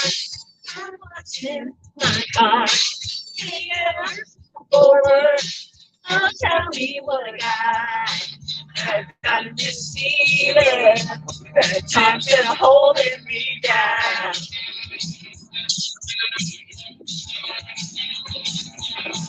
I'll get the feeling, or else I'll tear up this town.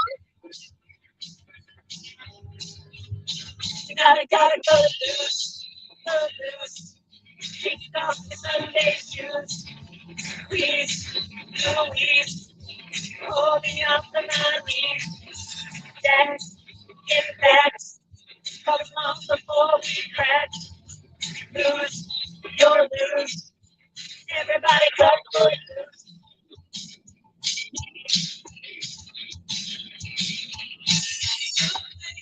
So cool. Obeying every rule. You say that in your heart. You're burning for songs. But to tell you that life ain't passing you by. And it just makes you think of Kevin Bacon. Straight up. You're winning and you don't even try.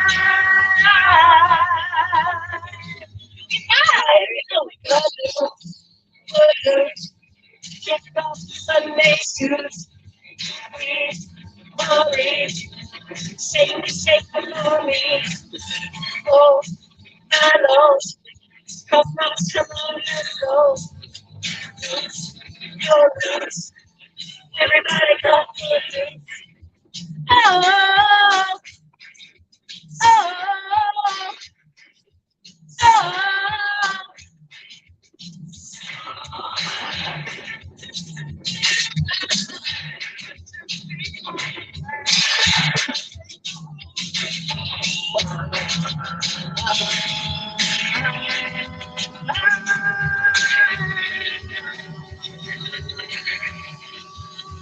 I'm getting loose. It's not Sunday. Please, please, hold me up to my knees. Turn, get back. Come on before we crack. No, no, I got to lose.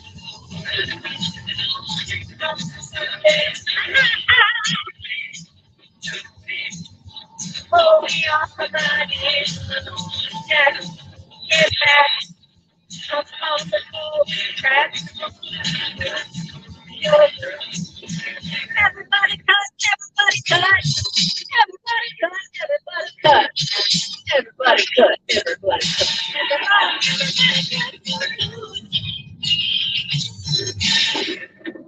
That's a great fucking tune. Yes. So sis, Yeah! cigarette. Very long time. Yeah, me too. It's one of those radio hits that doesn't get. We moved past Sugar Ray. I got it.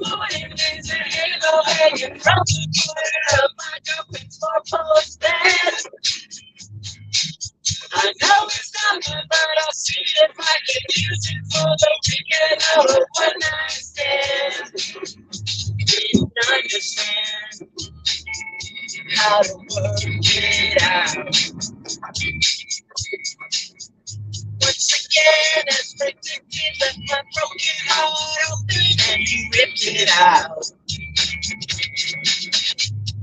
Something's trying to reeling, stop me from believing, turn me around again. Said if we could do it, you know I want to do it again. Sugar Ray say, I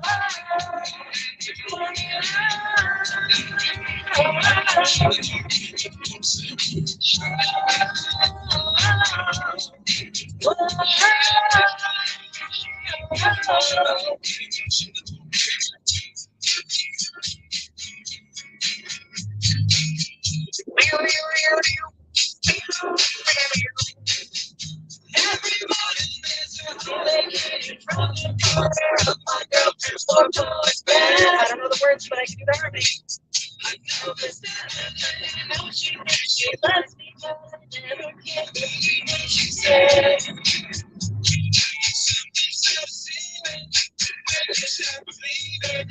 Turn me around again. Said we couldn't do it, you know I want to do it again.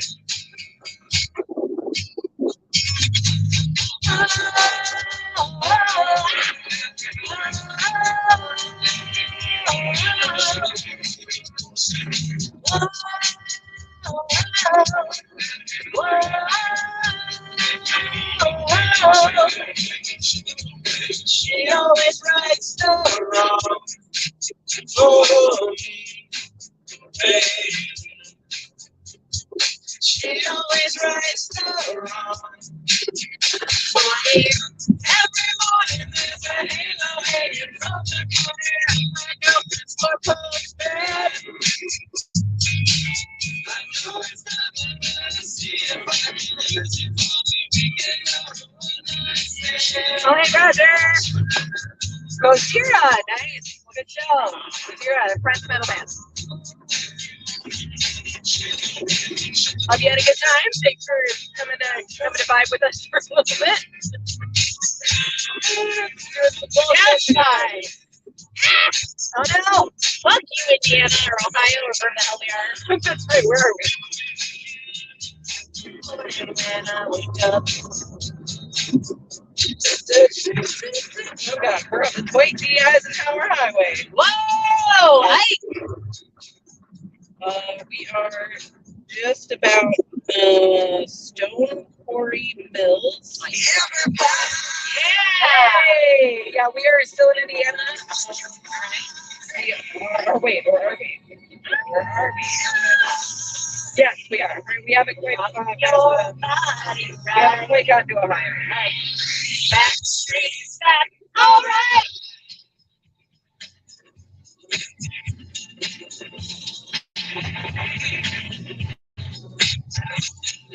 Oh my God, we're back again.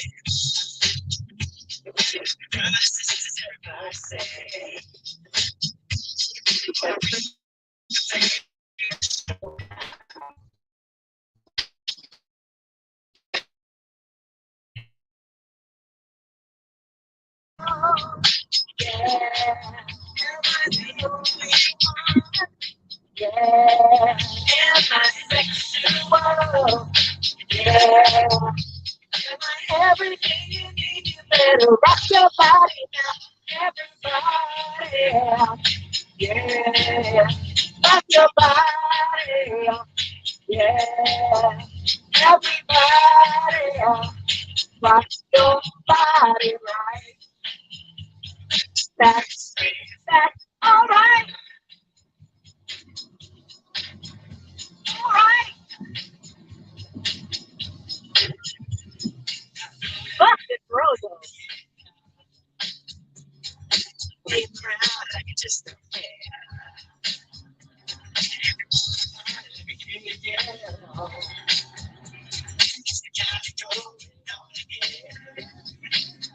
Am I invisible? Yeah. Am I the only one? Yeah. Am I sexual? Yeah. Am I everything you need? You better rock your body now, everybody. Yeah, rock your body. Yeah, everybody. Ooh. I know that. Right? Back, streets back. All right. I think Beth is here. Hi, Beth. Hi, Beth. Fuck. Whoa. I'm going to change lanes and she decided to change lanes to go there. Was that like just a? I feel like there was a flicker of a turn signal. Yeah, there was plus with like the reflection off the back of the trailer. It was Right. It was very easy.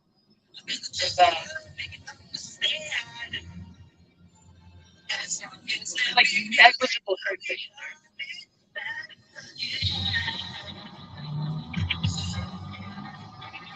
So we are driving towards okay. So we might get a little bit of the edge of the show here. Everybody, rock your body. Hopefully we get the date. I'm not sure how long it's going to be. That's how we're driving into the storm, guys. Everybody, yeah. Everybody, rock your body right. That's all right. Yeah. Okay, I do feel like we don't need to listen to the entire song, but we do need to at least do the thing. You know what I'm talking about, right?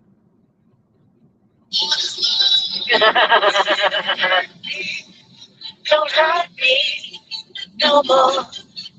But it's not. Don't hurt me. Don't hurt me no more.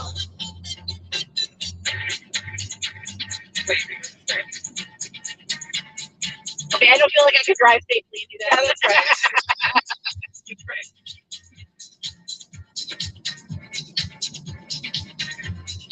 Okay. All right, we did it once. You're welcome. It's here forever. And we're going back to the pleasures. Give her that. I like that. that every time I leave a playlist and then come back to it, it's like everything we've already gone through just goes right back into the mix. It's like Spotify. Spotify doesn't know. Spotify doesn't know shit. Oh, come on. Don't give me this no signal bullshit. Fuck you, Spotify.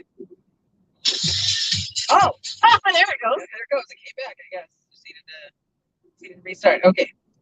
Back to the playlist. See if there's like some stuff on here. Good. Yep. Some of these are like, no.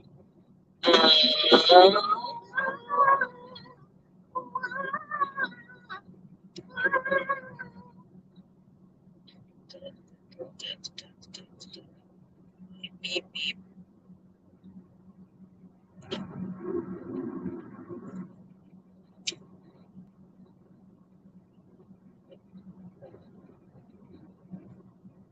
There's this one on the playlist.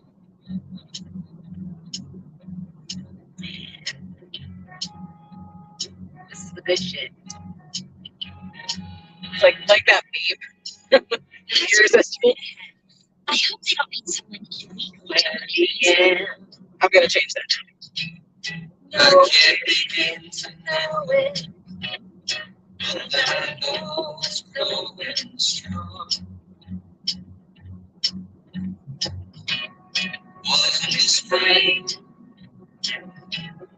And spring became the summer. But then leave did come along.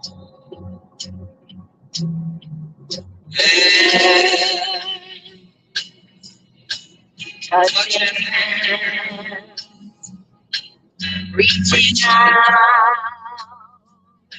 touching me, touching you, sweet Caroline. Ba, ba, ba. The times never seem so good.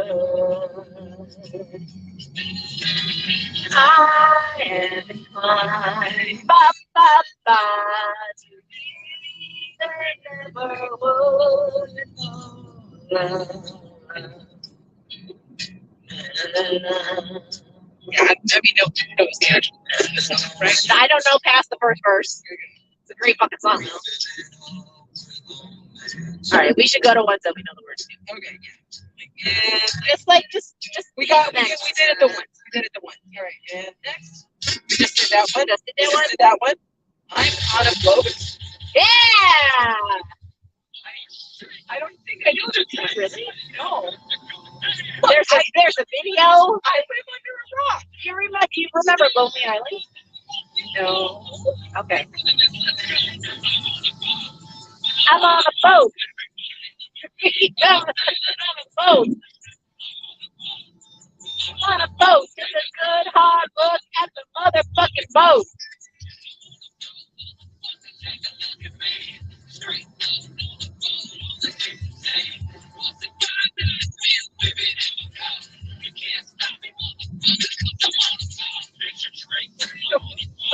You know what? Let's skip it. And when we get to the hotel, let's go to the video.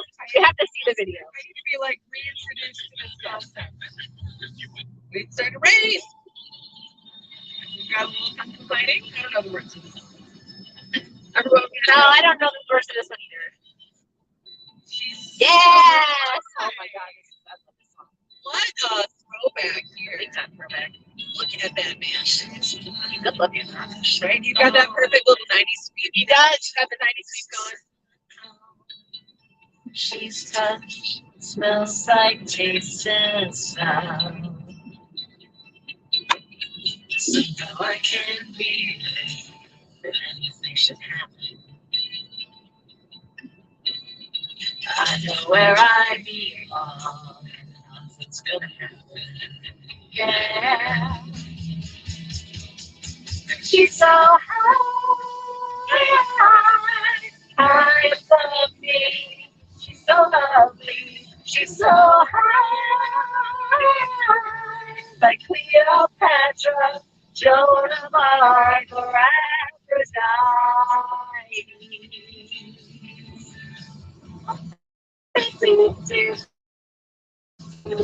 She's so high.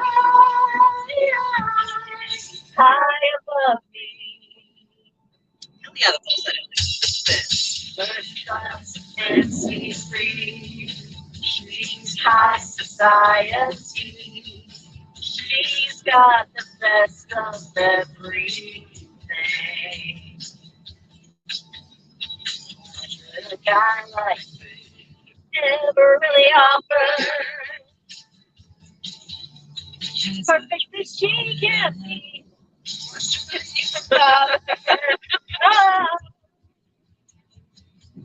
She's so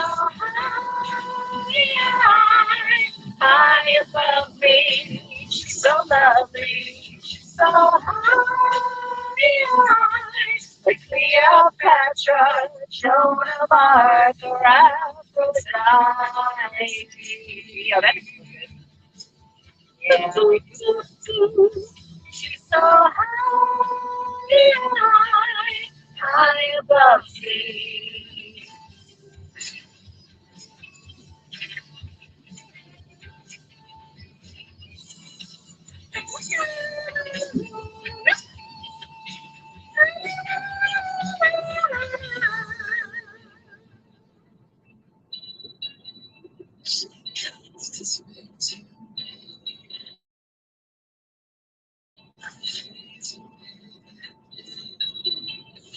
What she says sounds so unreal.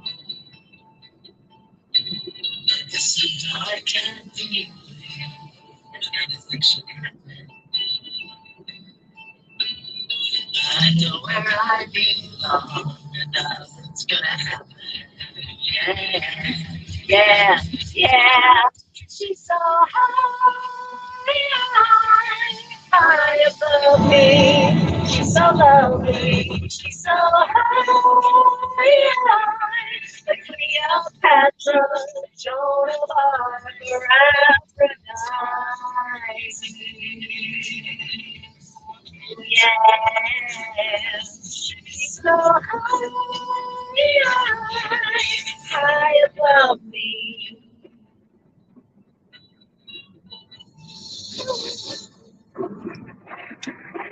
Tal Bachman. I don't know that I've ever heard another song on Right? I think I remember one hit wonder. Is that Kelly Clarkson? I don't know the words to it. All right. Sorry, Kelly. I don't know all the words, but I know enough of them. Ain't no holler back girl, ain't no holler back girl. Few times I've been around that track, so it's not gonna happen like that. Cause I ain't no holler back girl, ain't no holler back girl. That's pretty much the only thing I know. Yeah, then there's the bananas part. Yeah, About it. it's a very good part.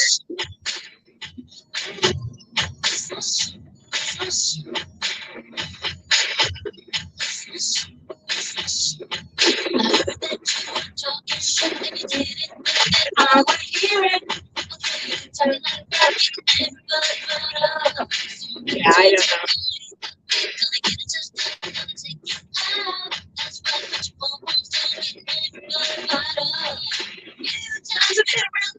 It's not gonna happen like that, cause I ain't no holler back girl, I ain't no holler back girl. Few times I've been around that track, so it's not gonna happen like that, cause I ain't no holler back girl, I ain't no holler back girl.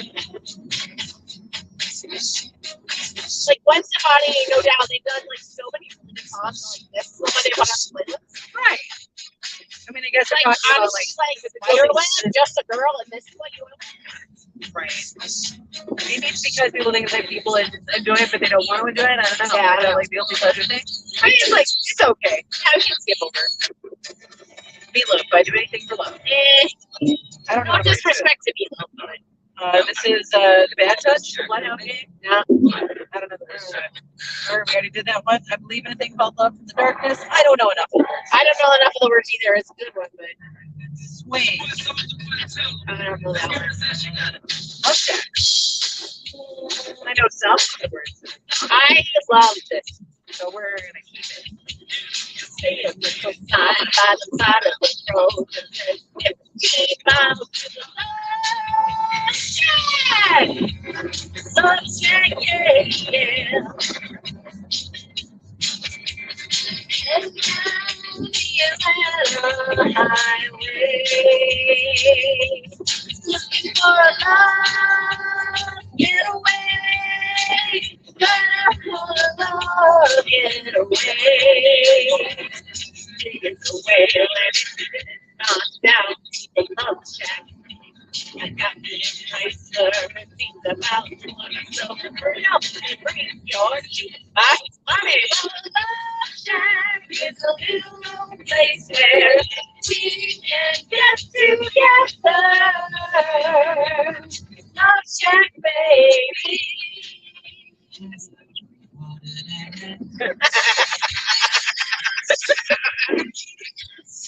Baby, love shack. Okay, we're good. Okay. Baby, love shack. We got the party winner, right? Well, we need to get the Girl, channel see this tonight. Yeah. Listen to it for a second. They'll talk to me. Something familiar about it. Like the standard four chords we're gonna sing, Jay. When I close the curtains, that's all we need. Candlelight and me and a bottle of wine. Oh, we know I'm going away. How I wish it were so. Take this wine and drink with me. Let's delay our misery. Say tonight, like the break of dawn. Tomorrow, tomorrow I'll be gone. Say tonight, like the break of dawn. Tomorrow, tomorrow I'll be gone. And tomorrow on the fire, and it burns like before. Tomorrow comes one desire. Take you away. Easy, say goodbye. All the streets, don't cry. Girl, you know I got to go. Oh, and boy, I wish it wasn't so. Tonight, like the break of dawn, tomorrow. Tomorrow I'll be gone. Tonight, like the break of dawn, tomorrow. Tomorrow I'll be gone.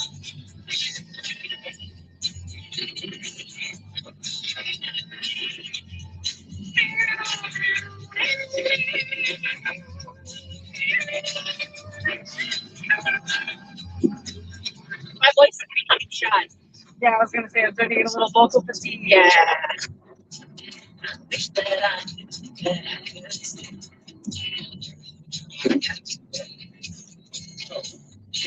But I wish it wasn't so. Stay tonight, like the break of dawn. Tomorrow, tomorrow I'll be gone. Stay tonight, like the break of dawn. Tomorrow, tomorrow I'll be gone. Oh, what is this? Oh, right. We got a bunch of trucks with their hazards on. I do believe. Yep, we're approaching traffic. Looks like it will. It'll clear up once we get past like the next exit. Okay. All right. I'm just gonna turn the music down because Yeah. my voice is gonna shout anyway. Fun fact: that song is one of many that I downloaded from Napster when Napster was his first thing. Oh, there we go. And very quickly became. Well, thanks to Metallica. Yeah.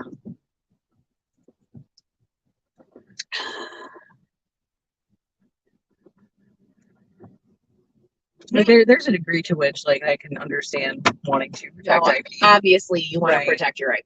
And I get like it. so I think they're very much painted as the bad guys there because we want there's this whole like it was kind of like when COVID first kicked off. So the Internet Archive, what they had was their like a digital lending library, Uh-huh. but it did not function the way that like regular libraries digital lending goes. There wasn't there wasn't like a limit on the loans that books could like be pulled out with. There wasn't like any sort of contract or consent for authors to like have their works put up on there. And when an author has got book in circulation at the library, obviously it depends on the country, the library itself, wherever it is, but they do get those statistics are contributed. They contribute to like what that publisher knows about how that author's books are doing in circulation. Right. And sometimes they even get more money based on how much those books are circulated.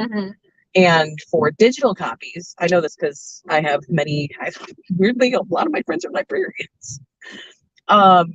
Digital copies of things wear out. They're only allowed to be loaned so many times before they have to be repurchased, because then they function the same way as like a physical copy of a book, right? A book has been worn out after it's been loaned out so many times. Okay. And it's like, on the one hand, it's like, okay, well, obviously these copies aren't actually wearing out. This is just a way for a publisher to get more money from the library. Well, and I mean, honestly, like, okay, so a physical copy of a book wears out, you have to replace it. That makes sense. Right. I mean, I can see renewing a digital license every once in a while, just because, a digital And that's license basically what existing in perpetuity, like that just isn't fair to the author and everything else.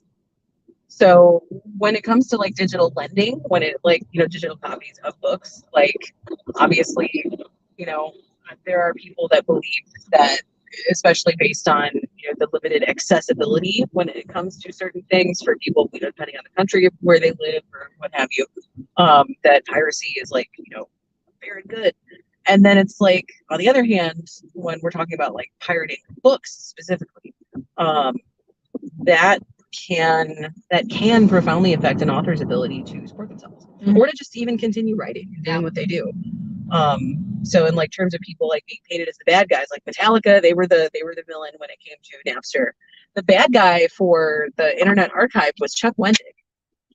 I think Chuck Wendig's a good dude. I've never read any of his stuff, but I follow him on Twitter.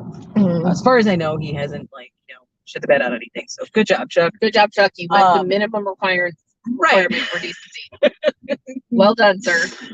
He every year when it's like apple season, he's a big heirloom apple nerd. Okay.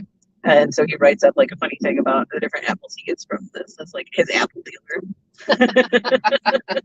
So point being that Chuck Wendig found out that some of his books were in the Internet Archive lending library, and he was like, this is actually not okay, and sicked his lawyers on him. And then they shut down the Internet Archive lending library because they were about to get hit with a whole bunch of lawsuits. And then people were like, but we wanted free books so we could read and stuff. Go to the library. And I'm like, you can get free books at the library. You can get free books at a library. You can get books. You can get digital lending there. There's lots of books that are in the public domain. Kindle Unlimited is a whole thing. Like, I read a lot of stuff on Kindle Unlimited, and I do worry about how do authors benefit from their books being on Kindle Unlimited? Probably has to do with like a contract that a publisher has with Amazon to be paid, to have that they get paid like a certain amount, like per time it's like bought, circulated, whatever it might be. Kind of like they're like romance bundles on like Audible and stuff like that. You can purchase that specifically because if anyone who reads romance books gets fucking devoured just like in a day. Less than a day, more than one a day. Girl. So you need that. I have read so many fucking romance novels on Kindle Unlimited. It's fucking ridiculous. I'm in the middle of a series right now. I'm like, it's a binge. Just inject it. Just hook you up to an IV drip. Yeah. Give me that hot alien sex. Exactly. I mean, we've talked about my sci-fi alien romance novel thing. I like it. Obviously. Yeah. But I follow and have become sort of Twitter friends with an author, a fantasy author. His name is Dan Fitzgerald. Started reading his first book. It's really good.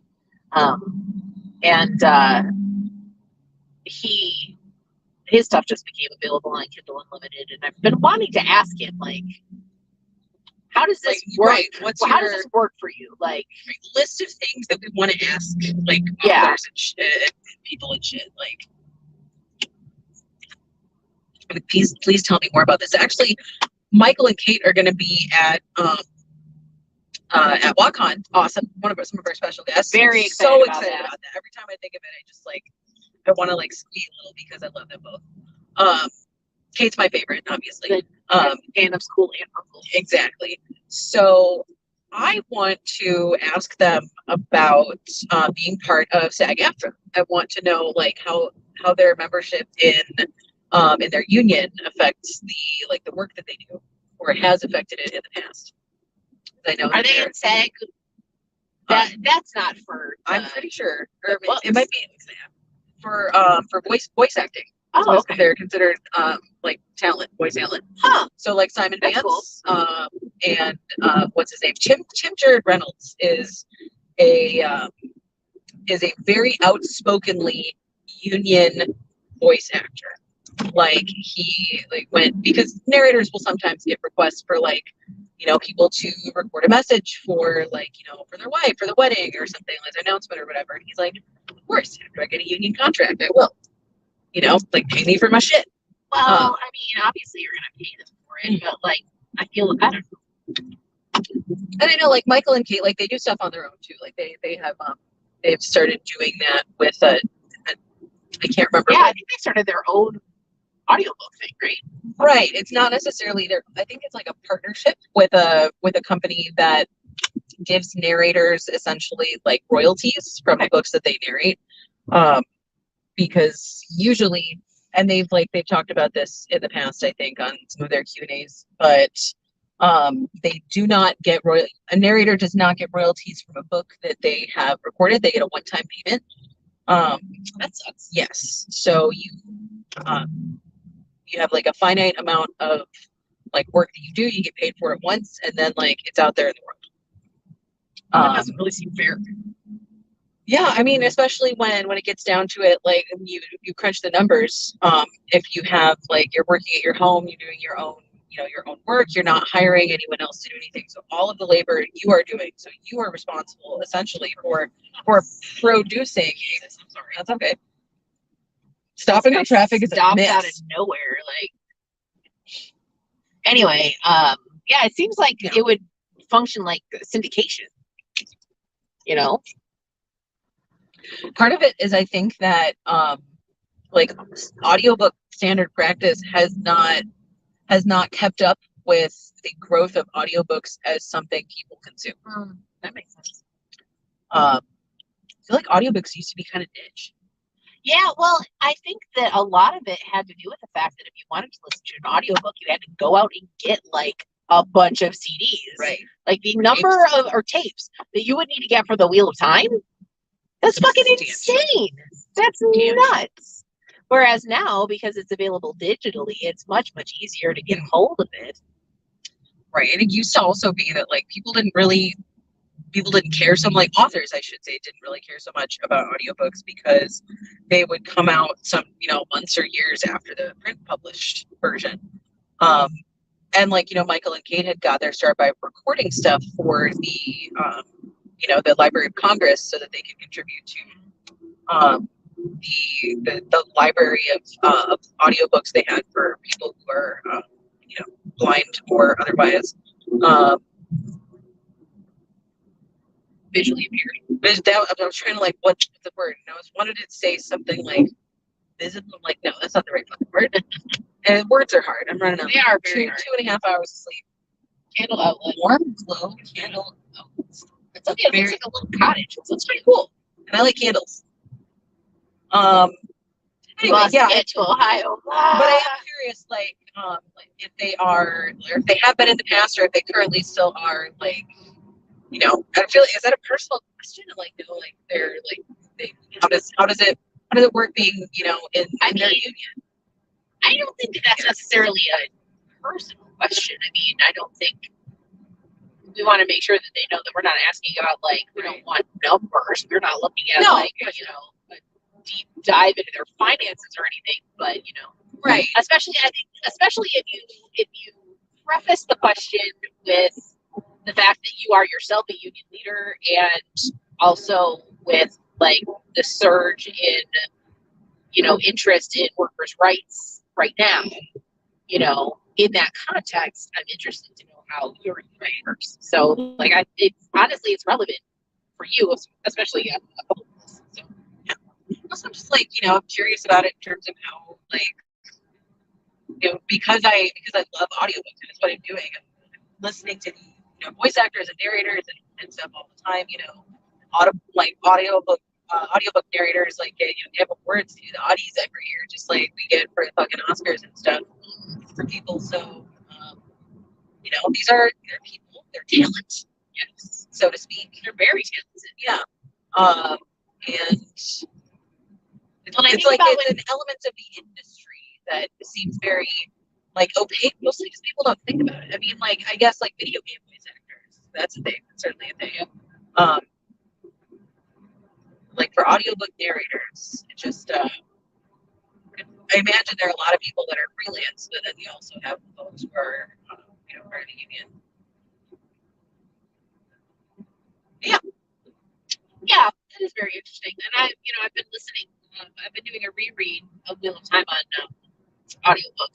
I'm on Lord of Chaos right now, and I occasionally think about the fact that when Kate and Michael recorded that, there wasn't any like digital stuff. There was no going back and fixing it in post. If they fucked up, like they fucked up. And it just like looks a little bit weird to you. Yes, it does. It's a little bit like a torso. It looks a little bit like a torso or maybe a toilet. I think like that's probably plumbing, but like the part of it that we can see looks very much like Very like weird. a headless torso with it like erect. A giant headless torso. Yes. It's weird. I just kept staring at it, being like, "Is that What is sculpture? that? It's like, what's happening? What's going on? What's happening?" All right, we're past the shitty traffic. Yes, I am we are. definitely getting vocally fatigued. Getting what? Vocally fatigued? Yeah. I think that we can just chit chat and people. Yeah. Well, Rainbow. Oh, yay!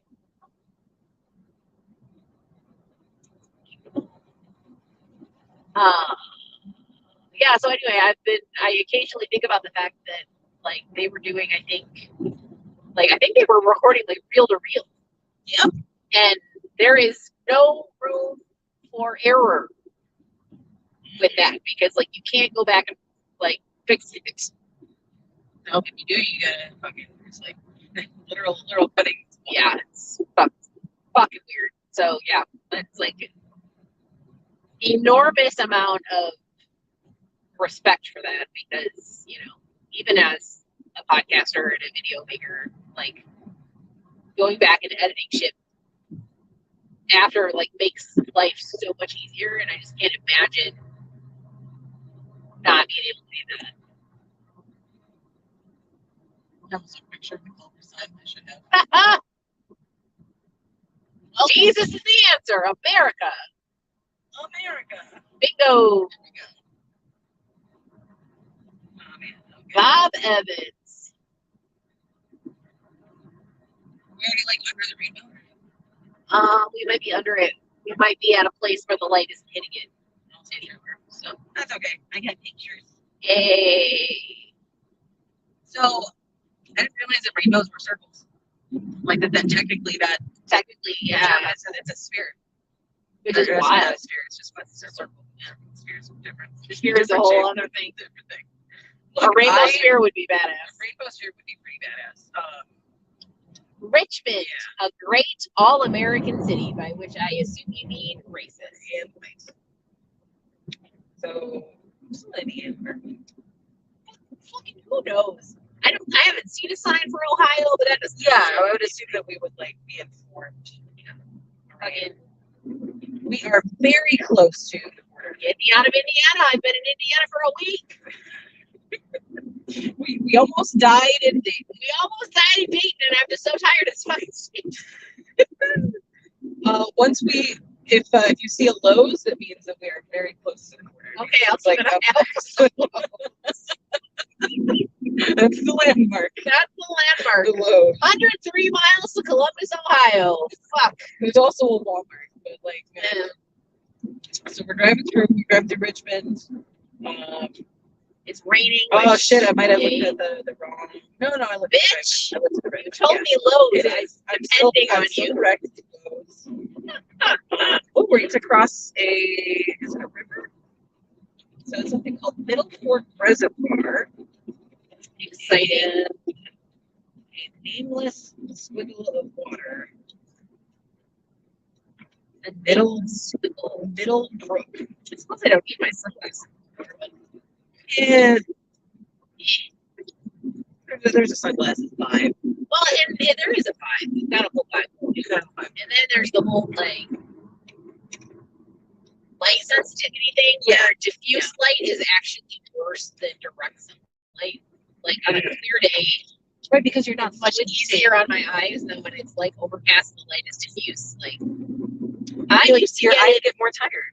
when I used to work at TDS, and apparently it's an ADHD thing too. Like we just are generally more sensitive to light anyway, which is so fun. I used to get into it with one of my coworkers at TDS all the time because we sat next to each other and we were both facing a window, and having a monitor backlit was really uncomfortable for me. And so my preference was to have the blinds closed because otherwise I'd get a headache. And man, she would throw a fucking fit. And I'm like, woman, it is not that important. It is not that important for you to have the fucking blinds up so that you can look out over the fucking parking garage of the building that we're sitting in. Like, if you're that starved for sunlight, I don't know what to tell you, but could you please just deal so that I don't have to have a headache? Like, I don't think that I'm asking for too much. And it's like on sunny days, it wasn't a problem. It was only when it was overcast, the light was like diffused. So, yeah. This was also the woman who went on at length about how much she admired Cher for like being able to deal with the fact that she had a gay kid. So, this is also the woman who said that she really, really admires Stevie Nicks. She loves Stevie Nicks. I'm like, Stevie Nicks has a range of approximately an octave. And I'm not saying that she's good. I'm just saying that, like, I don't know. Like, I mean, Obey Jesus' teachings. genuine Christians. Wow. That seems like, man, I mean, anytime, Obey like, Jesus. we're the real Christians. Yeah. We're the ones that follow the rules. Well, it's like, okay, so what do you consider Jesus' teachings? Looks like solar. Energy. Shit, man, lots of renewable energy in Indiana, apparently. Yeah, well, there is. Fuck all else is there. That's very true. What else are they going to do? What else are they going to do? Grow corn and wind and solar. Racist. I'm sorry. I know that there are plenty. I'm sure there are great people in Indiana. Probably. I mean, Leslie Knope is from Indiana, so. Or she's fictional, but still. I have friends that went to, what do they call her? Indiana University? Indiana State University? I don't fucking remember. They've got one that's in Bloomington, whatever that one is. Okay. I had a friend that he did grad school there. Nice. I think he's actually in the process of like getting a doctorate there. Impressive. Yeah. And you know, I feel like most people who end up like going there, like they don't enjoy living there, but like there are a lot of good people there. What is this arch? This is very, it's very Ohio. fancy fucking entrance to Ohio with this arch. Ohio, find it here. We made it. We made it. We're in Ohio. All right, fuck you, Indiana. We didn't see the lows. Maybe we still haven't. I I did not lie about the lows. Maybe we still haven't technically gotten there yet. Maybe it's not like visible from the. There's supposed to be like a little interchange thing for like us. Go back to the map. Made that up. It could be, or it Lies also could and be blasphemy. here. Calumny. Man, the basement tunnels in Hellfire from Hunchback of Notre Dame. Oh, the music in that movie fucking slapped all That the is way top my to bottom. Oh, it was. We just weren't paying attention. I think. We were too excited about the arch. But yeah, there was a lose. That was the fanciest greeting into another state that I think I've ever personally experienced. Yeah, it was. But yes, Hunchback. The music in that It's so good. is on point. And Hellfire is I mean, it's a creepy song, but It's like dark, it's a good. Yeah, it's good. Yeah, like the whole thing is kind of dark. Yeah, I mean, especially you know, the original tale itself being much different. I imagine Disney takes a lot of liberties for good reason, because, like, honestly, most fairy tales are they're fucked up. They're like, fairy tales. yeah, Grimm's fairy tales.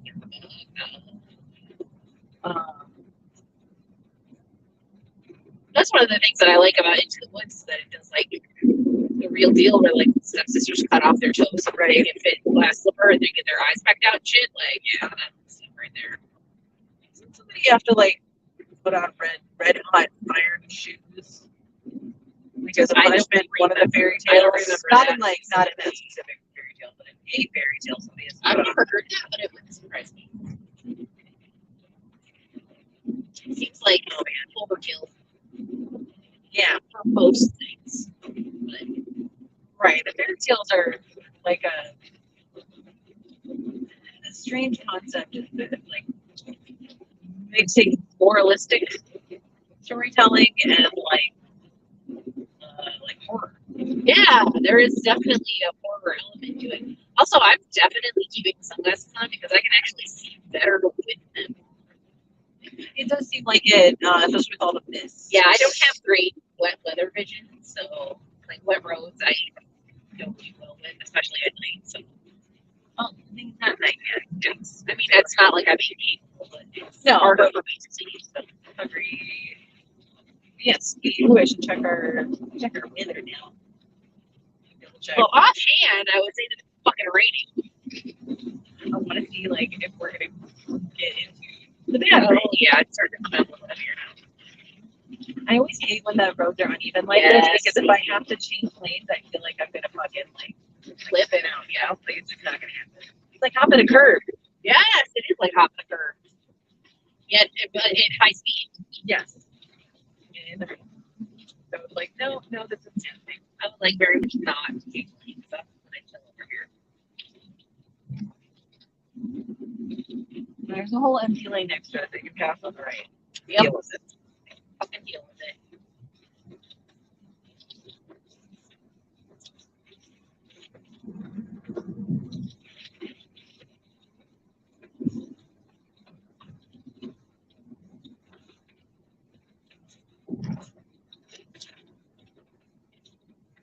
Yeah, it's not like a bad storm, but yeah, we're driving. We'll probably exist in the rain and the stormish for a little bit. Fun. Good times. Love this for us. Did you tell Names to go ahead? They can go. I did. Not too good for us. You probably heard it on the stream too. It's awesome.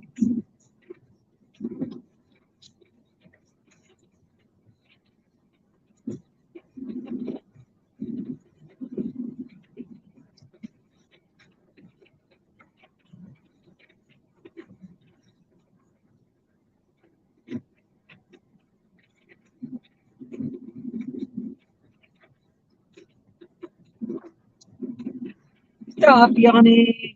Stop yawning. Ugh. What the hell? Worst. What the hell, man? Getting to that place where it's like, I'm gonna eat something because I need to do something with my hands. Oh, I got yeah. gum. You want I to got know gum what? instead. Get your snacks. Snacks.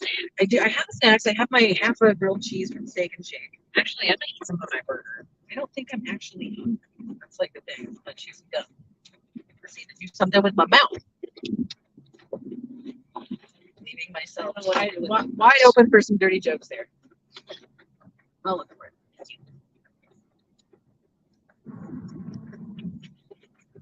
Yeah. Put my booger in it. We just like wrapped in some paper. Ooh, it's nice and flat and spiral. There you go. I also wrapped the napkin around it. Yeah. Probably smells like burger in there now. Smells a little bit like burger. Steak and Shake is like a it's a greasy spoon, almost, in its way. I would say It's not an everyday restaurant. Right. I feel like there's a chain restaurant that embodies the essence of the greasy spoon, though. Holy Denny's. Agreed. IHOP's a little bit classier. A little bit. You know what? I think it is. I mean, it depends on the one you go to. There's one over on University Avenue that's fucking trash. This is I have not been to a Denny's in probably, it's been over a decade, well over a decade. They got rid of that grasshopper Oreo shake thing, so they've been dead to me for a really long time. Like, we didn't, I think there was a Denny's, but like, so you're saying in high school, we had a 24-hour restaurant in our town, like, and it was, the name of the restaurant was Las Vegas. And what ended up happening was that Las Vegas was one of those restaurants where like it had the smoking and non-smoking sections, and then after the smoking ban was put in place in Illinois in I think 2005, 2006 maybe, like obviously they couldn't have the smoking section anymore, and I think it started to sort of whittle away some of their business from like, you know, like the bars and shit in the area. And so at some point they were no longer a 24-hour restaurant. They shut down, they renovated, and then they reopened with like just their kind of lunch dinner hours, basically, like brunch to dinner, that sort of thing. Which meant that all us high school kids that had gone to like restaurants and sat there and drank coffee until like 4 in the morning Didn't have any place to go anymore. Right, we didn't. So the only other options were there was another 24-hour restaurant, but it was like the next town over, so it wasn't really local, and I don't know. In my opinion, it wasn't the same. It wasn't the same. Or fucking Denny's. Those were the options. I mean, what are you gonna do? So Denny's was a little bit closer, and I think that was one that we went to sometimes. Similar thing happened in Burlington, my hometown. There used to be a restaurant called the White Fox Den, and again, it was like a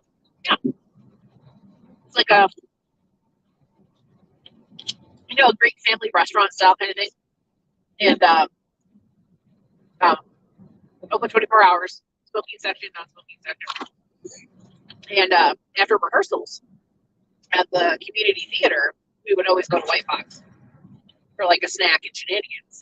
And after a while, they were no longer 24 hours. And it was like, well, shit, now we're stuck going to whatever, was it George Webb? George Webb. Yeah, it's a restaurant. I've never been to one. Tiny, shitty, but open 24 hours, so what do? Don't have padded booths. Man, that's a foul right there, in my opinion. Like, my ass is too bad to sit on just like straight up hardwood. Girl, same. That is indeed what she said. Yes, it is. All right, 80 more miles on I-70. Yay! Stop for a visit to the Whiz It Palace.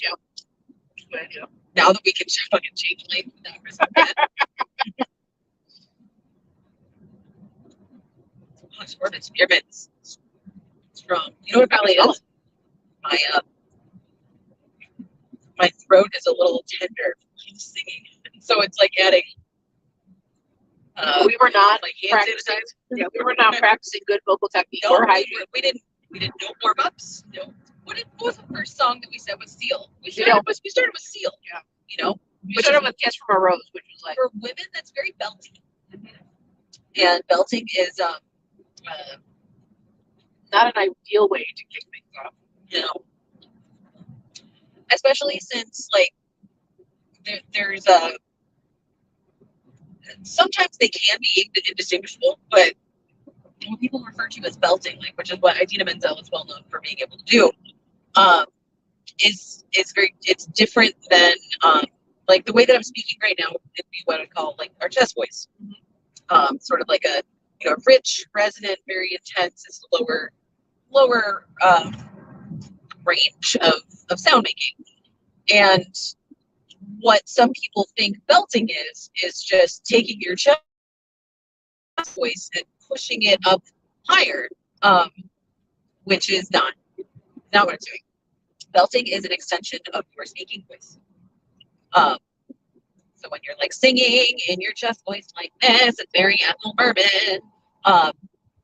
Whereas we have a head voice that's a little nicer. The head voice is like what you do when you're like, oh my god, it's a little kitty, it's so cute, right? It's a little feels a little airier, it's a little more relaxed. And the idea, a lot of people are or should speak in their head voice so that they are not fatiguing their vocal folds. You're supposed to speak at all times with a raised soft palate. The raised soft palate. Well, you need to wear scarves so your voice box doesn't get cold, I guess. You can constantly be drinking, throat coat tea, which doesn't actually do anything in my opinion. You can't have dairy, I guess. Because there's the myth that dairy like clogs things up, like generates more mucus, I guess. Is that actually true? I think it does a little bit. I don't know. Fun fact, my first jury as a freshman. Didn't even think about it. Chugged a glass of milk. Before leaving the cafeteria to go straight to my jury. Love that. And subsequently produced the what one of the teachers called the best hermetic like melisma she'd ever heard. Oh, nice. So nailed it. I guess it didn't really have any kind of negative effect on me. So maybe it was then just again, I was 18 and right. Invincible 18. It's true. Oh, juries. I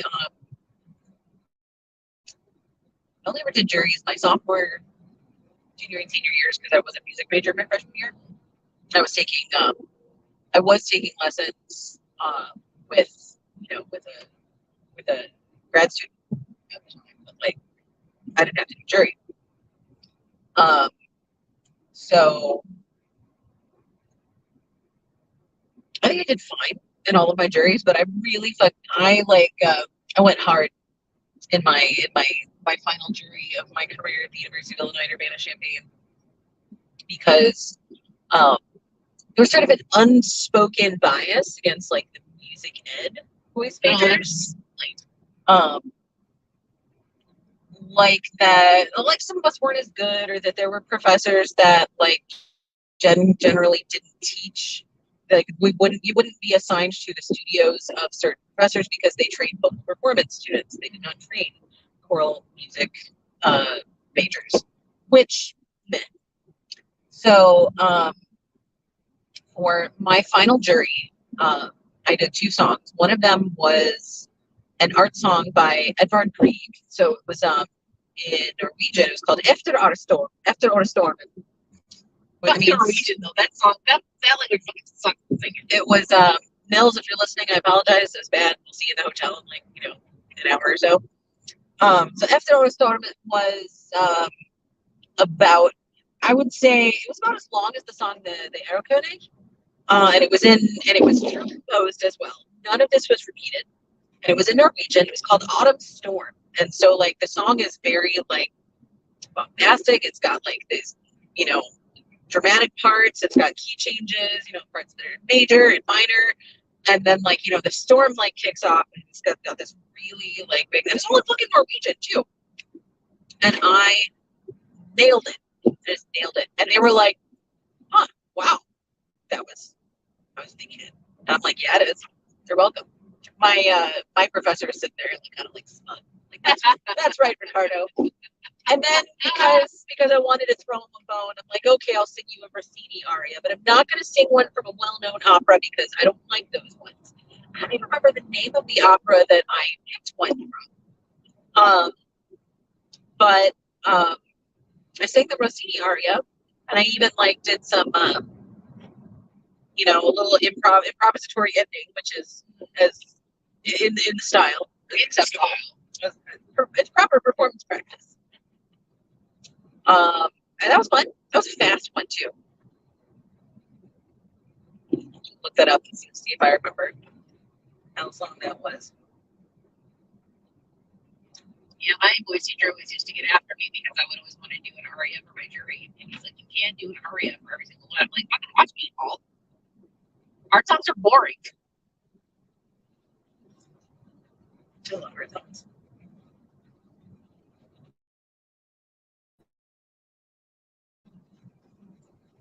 Che misery comporti. Was from Tancredi by Joe. Nah, fuck. I used to know Italian diction, but I don't know. So it's from Tancredi by Gioacchino Rossini. So yeah, much less known. It's nice mezzory, nice mezzo. Nice mezzo. I think Rossini was good to the mezzos, in my opinion. Unlike Mozart, he could suck a dick. Mozart was very good with sopranos. Mozart's good with sopranos. Here's the thing: is he treated mezzo sopranos like slightly lower sopranos, but that's not how it works. He would write mezzo arias that were in a tessitura. It was very uncomfortable. It was the high end of where most mezzos would feel like comfortable like singing. In my opinion, it was certainly not good for me. Maybe it was like just fine for mezzos. I don't know. But I feel like they're generally too high. Everybody has a different range. Right.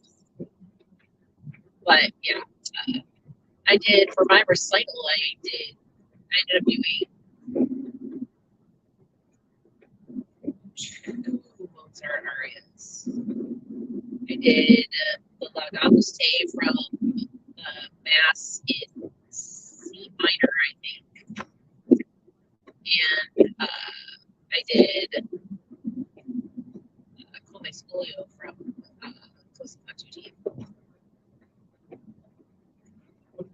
Così fan tutte. Yeah, yeah. No, I steal the charger from my phone is at 3%. Yeah, I want to lose our navigation. Yeah, you were perfectly able to do that. I don't know why I decided. You know what? Because like I asked him, it's sort of like, oh yeah, sure. The instinct to like give the person the thing. Okay, let's get back in the phase. Ways.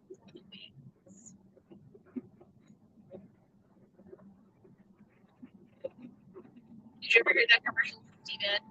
We did Ways for the Ways. Maybe. It was like a robot voice.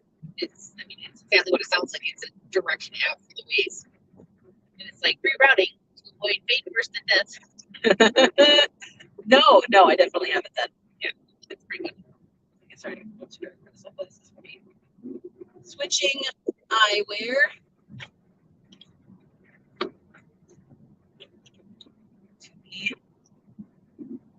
Visibility glasses. Seeing things far away glasses.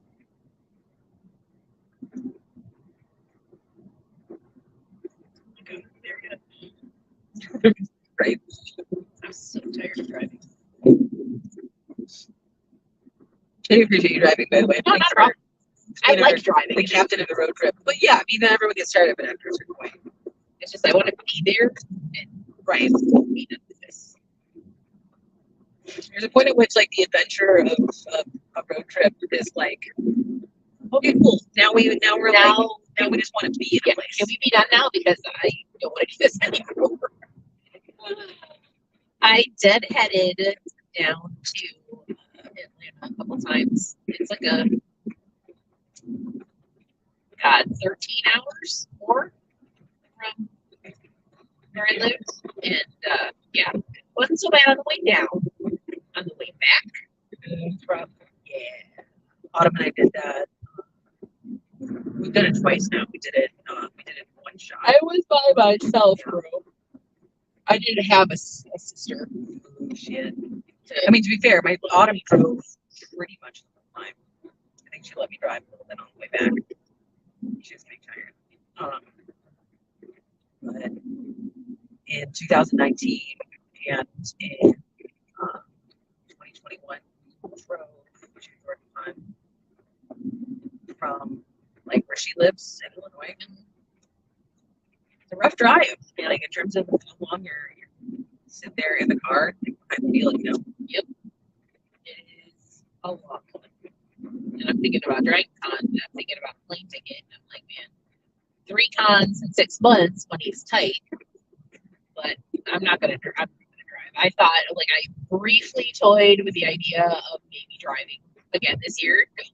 That's absolutely not going to happen. I am too old for that shit. Right. Like a 7-hour drive, like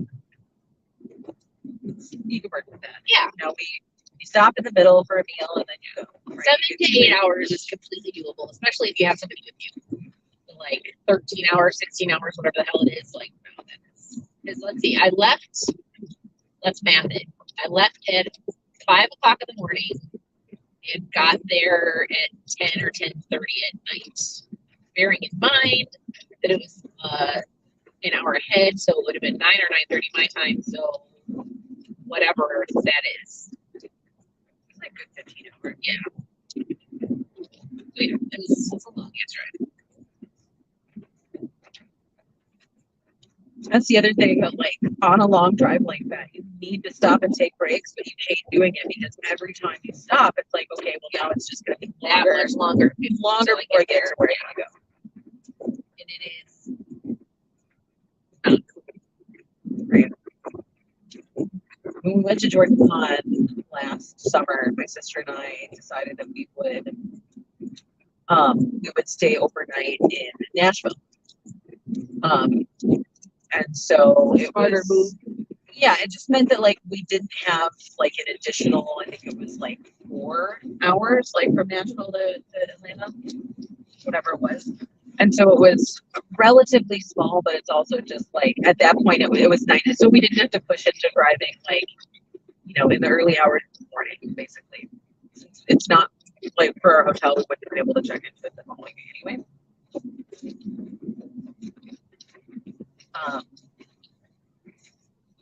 And that was a nice idea because it also meant that we got to kind of make a little bit of a lazy. Yeah, you didn't have to rush to get down there. Like, yeah, when you're driving down and you're deadheading it, especially if it's 15 or 16 hours, like, all right, you have to be out of the house by 5. Give yourself enough time to stop at Starbucks and grab some coffee, and then like you're on the road and you have to go. Yep.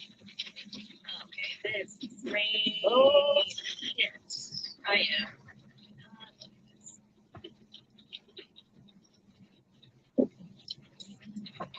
Would you be so kind as to retrieve my regular glasses from my cupboard?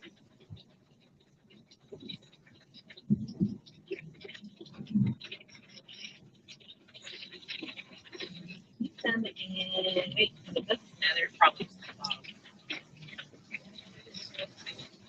Yeah, there is. Oh wow, it's coming down, guys.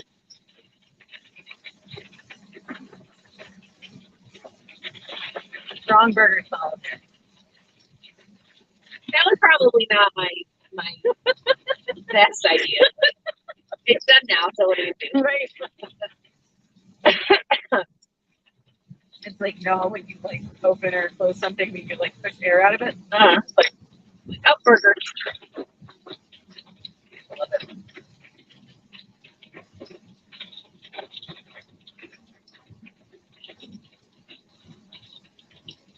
Like overall driving in the rain, like sure it's not my favorite thing, but I always end up going very slow. I'm terrified of hydroplaning. Yeah. Smart thing to be scared of it. Right. Like the idea that I am no longer touching the road. Yeah. It's unsettling. Yeah.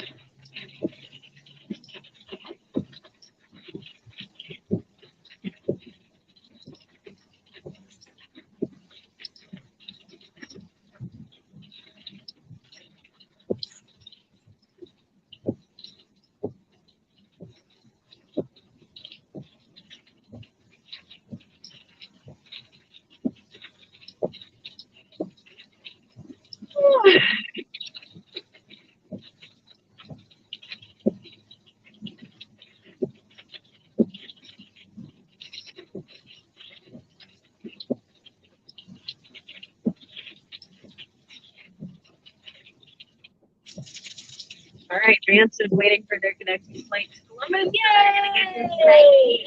I thought of Vance when you were listening to They Got It Country Boys. Yeah, a little bit. A little bit. A little bit. That's a banger. It's a fucking banger. I do love me some bluegrass. I love bluegrass. That is some good shit. It's like the whole vibe of the the song construction of them, the timbre of the instruments, the way they blend. It's just like it's a very different kind of sound than you hear in pretty much anything else. Yeah, I think it's largely because of the yeah, you know, with the banjo, with the mandolin, like it's the finger picking, right? Feel sound, yeah, that really kind of makes it different. I mean, you get that with like other, you can do that on a guitar, but it just sounds different. It is different, yeah. And then, like, it's just, I mean, it's got the, like, folk music roots. I love me anything Appalachian. So. Like, Appalachian folk music is fucking jam. Hell yeah. It's out there. There's a lot of, not a lot of, there have been, like, some, there's, like, local repertoire that's, like, you know, inspired by the, you know, Appalachian folk music and stuff. Yeah, we did actually in Wooden Sporel, we did, there was a trio of 3 songs. I think it was just 3 Appalachian folk songs. And I can't remember the other 2, but one of them was Barbara Allen. Yeah, loved singing that. That was great. Occasionally, okay, am I going north to Toledo or south to Dayton? We are continuing straight this way. We're not going to get on exit. Ah, 70 east to Columbus. There we go. That's what we're looking for. Indeed.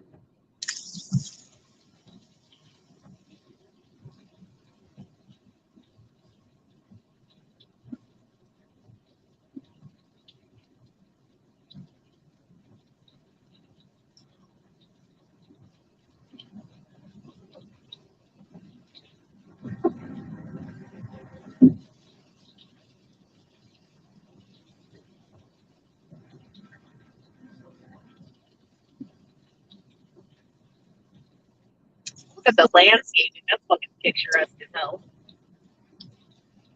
You usually see landscaping in that green space and interchanges.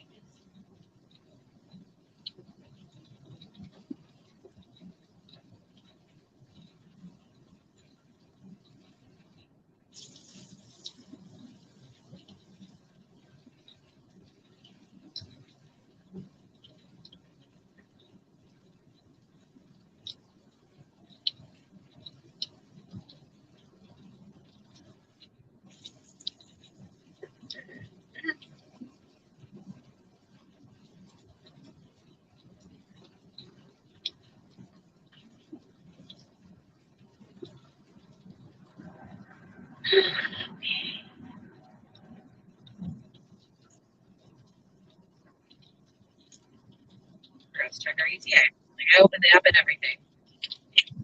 Less than an hour now. 56 minutes. Fuck yeah, buddy. My time. It is changed out. Okay, good.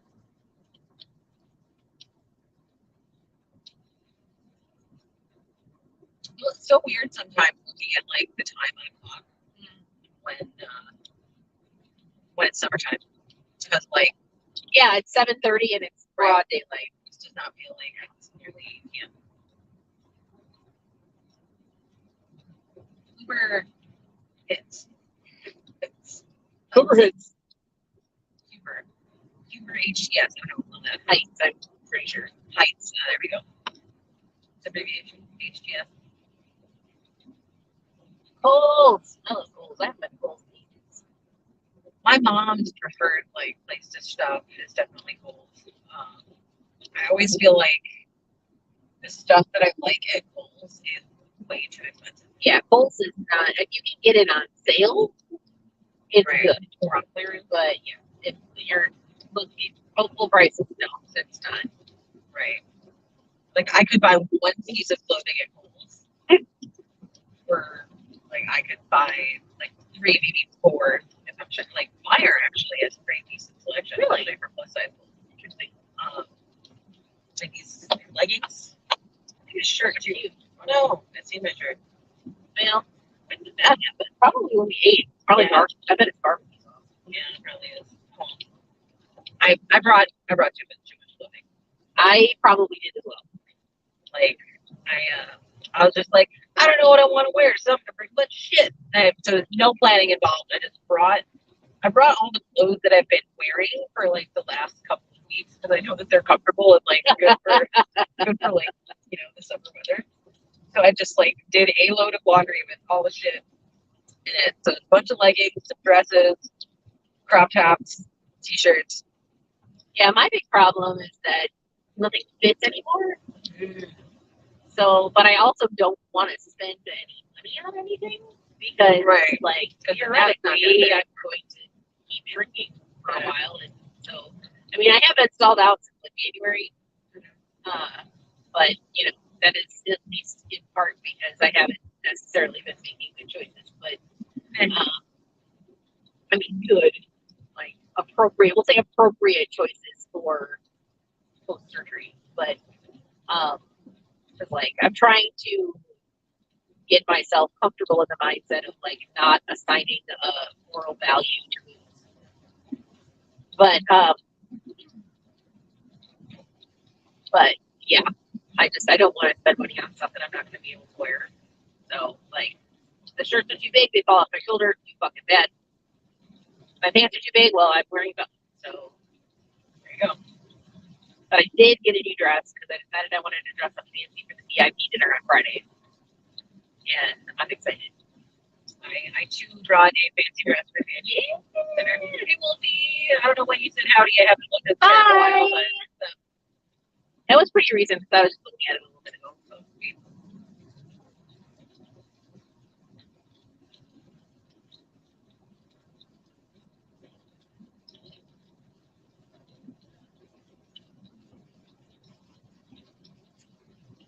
Oh, fucking look.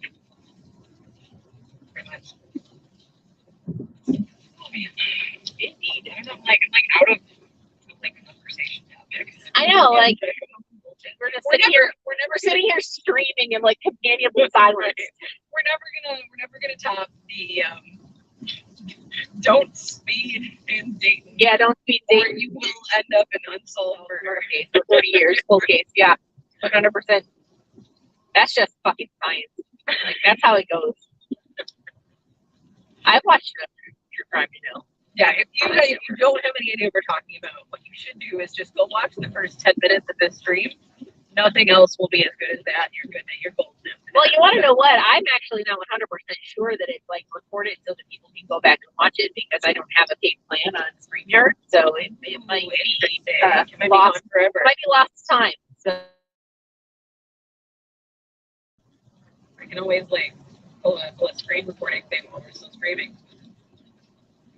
But the logic around it, we were driving on a very narrow back road, and evidently the speed limit was 55, which I felt was too fast. And the logical conclusion that I came to is that if you go too fast on a narrow road, you end up in the ditch, and you die, you get murdered by hillbillies, and then you're in the middle of nowhere with a podunk police department, and no one will be able to solve your murder for 40 years. It'll stay a cold case until they can, like, test the DNA. Right. Or in my Dana Honey and the rest of the BAU. Exactly. So, I mean, like Barney, the Dayton police officer, is the one that finally gets the FBI involved. That man is dedicated to his job. I'll give him that.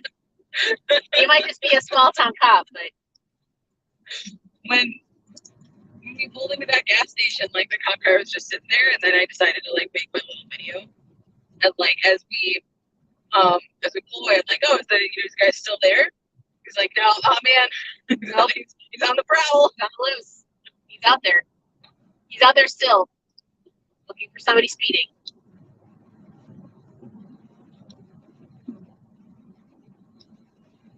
I'm going 82 miles an hour. That seems probably too fast.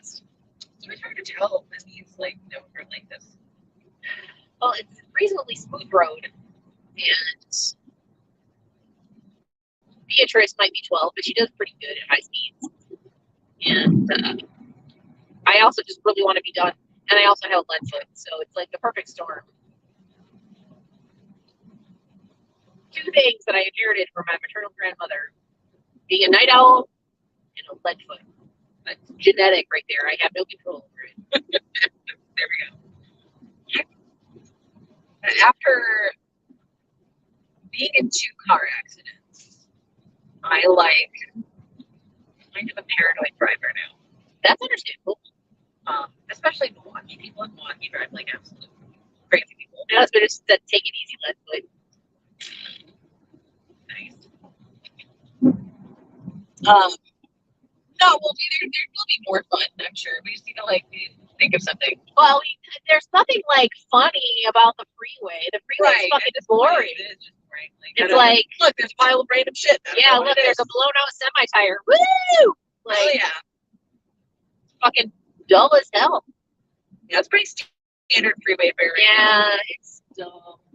Although there was some really beautiful landscaping in one of the interchanges a while back, and I was impressed. Ohio's got it going on, except for when they don't, which, like, I'm not going to get into it, but yeah, Ohio can suck a dick. But, like, yeah, it's very green. There's lots of trees. That's nice. Deputy Suzanne Hopper Memorial Highway. Drug activity impaired drivers call star 677. If any of you call star 677, I mean, I'm gonna be so pissed. Don't do it. Like It probably won't even work unless they're actually in Ohio. it's true. Cracker Barrel. Cracker I Barrel. think I've been to a Cracker Barrel once in my life. Cracker Barrel, I feel That's like a bingo square right there. yeah, Cracker Barrel. I feel like that is Bingo Square for sure. I feel like Cracker Barrel is overrated for, like, I think people like to go there because of the gift shop, but the food is just okay. It's just okay. But it's like, it's an aesthetic experience, I think. It's got this whole, like, rustic decor with, like, you know, old photos and shit on the wall. The biscuits and gravy weren't bad, but they were great. But they do have hard candy, like the old candy sticks that make me feel very Little House on the Prairie. So They have those in the Streets of Old Milwaukee exhibit in the Milwaukee Public Museum. Old Milwaukee. It's the best museum exhibit that love that exists. exhibit. It's my favorite. It got revamped. Did it? Yeah.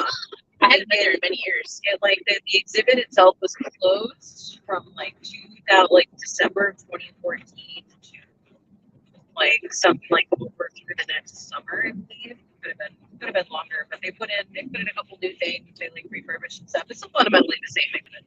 But I really want to go see that because I love the streets of Milwaukee. That's Right. great. So we should go. absolutely. We Oh, should yeah. take a day and go to the museum. Museum We should day. go to the public museum and just like look at history and shit. Vibe. They got the butterfly. Just fucking vibe as hell in the public museum. They got the butterfly room now. Go vibe with the butterfly. Go hang out, like let the butterflies land on you. I love that. Let's do that. And some people really don't like butterflies though. Really? Yeah. Apparently some butterflies will actually they're like a little proboscis that like bite you. Well, I mean, they are little bugs. I guess I'm not terribly surprised. Right. But, like, there's When I went to college with someone who was terrified of butterflies, she did have a really traumatic experience though. So I mean, that's understandable. I feel like butterflies are just sort of like different from other bugs.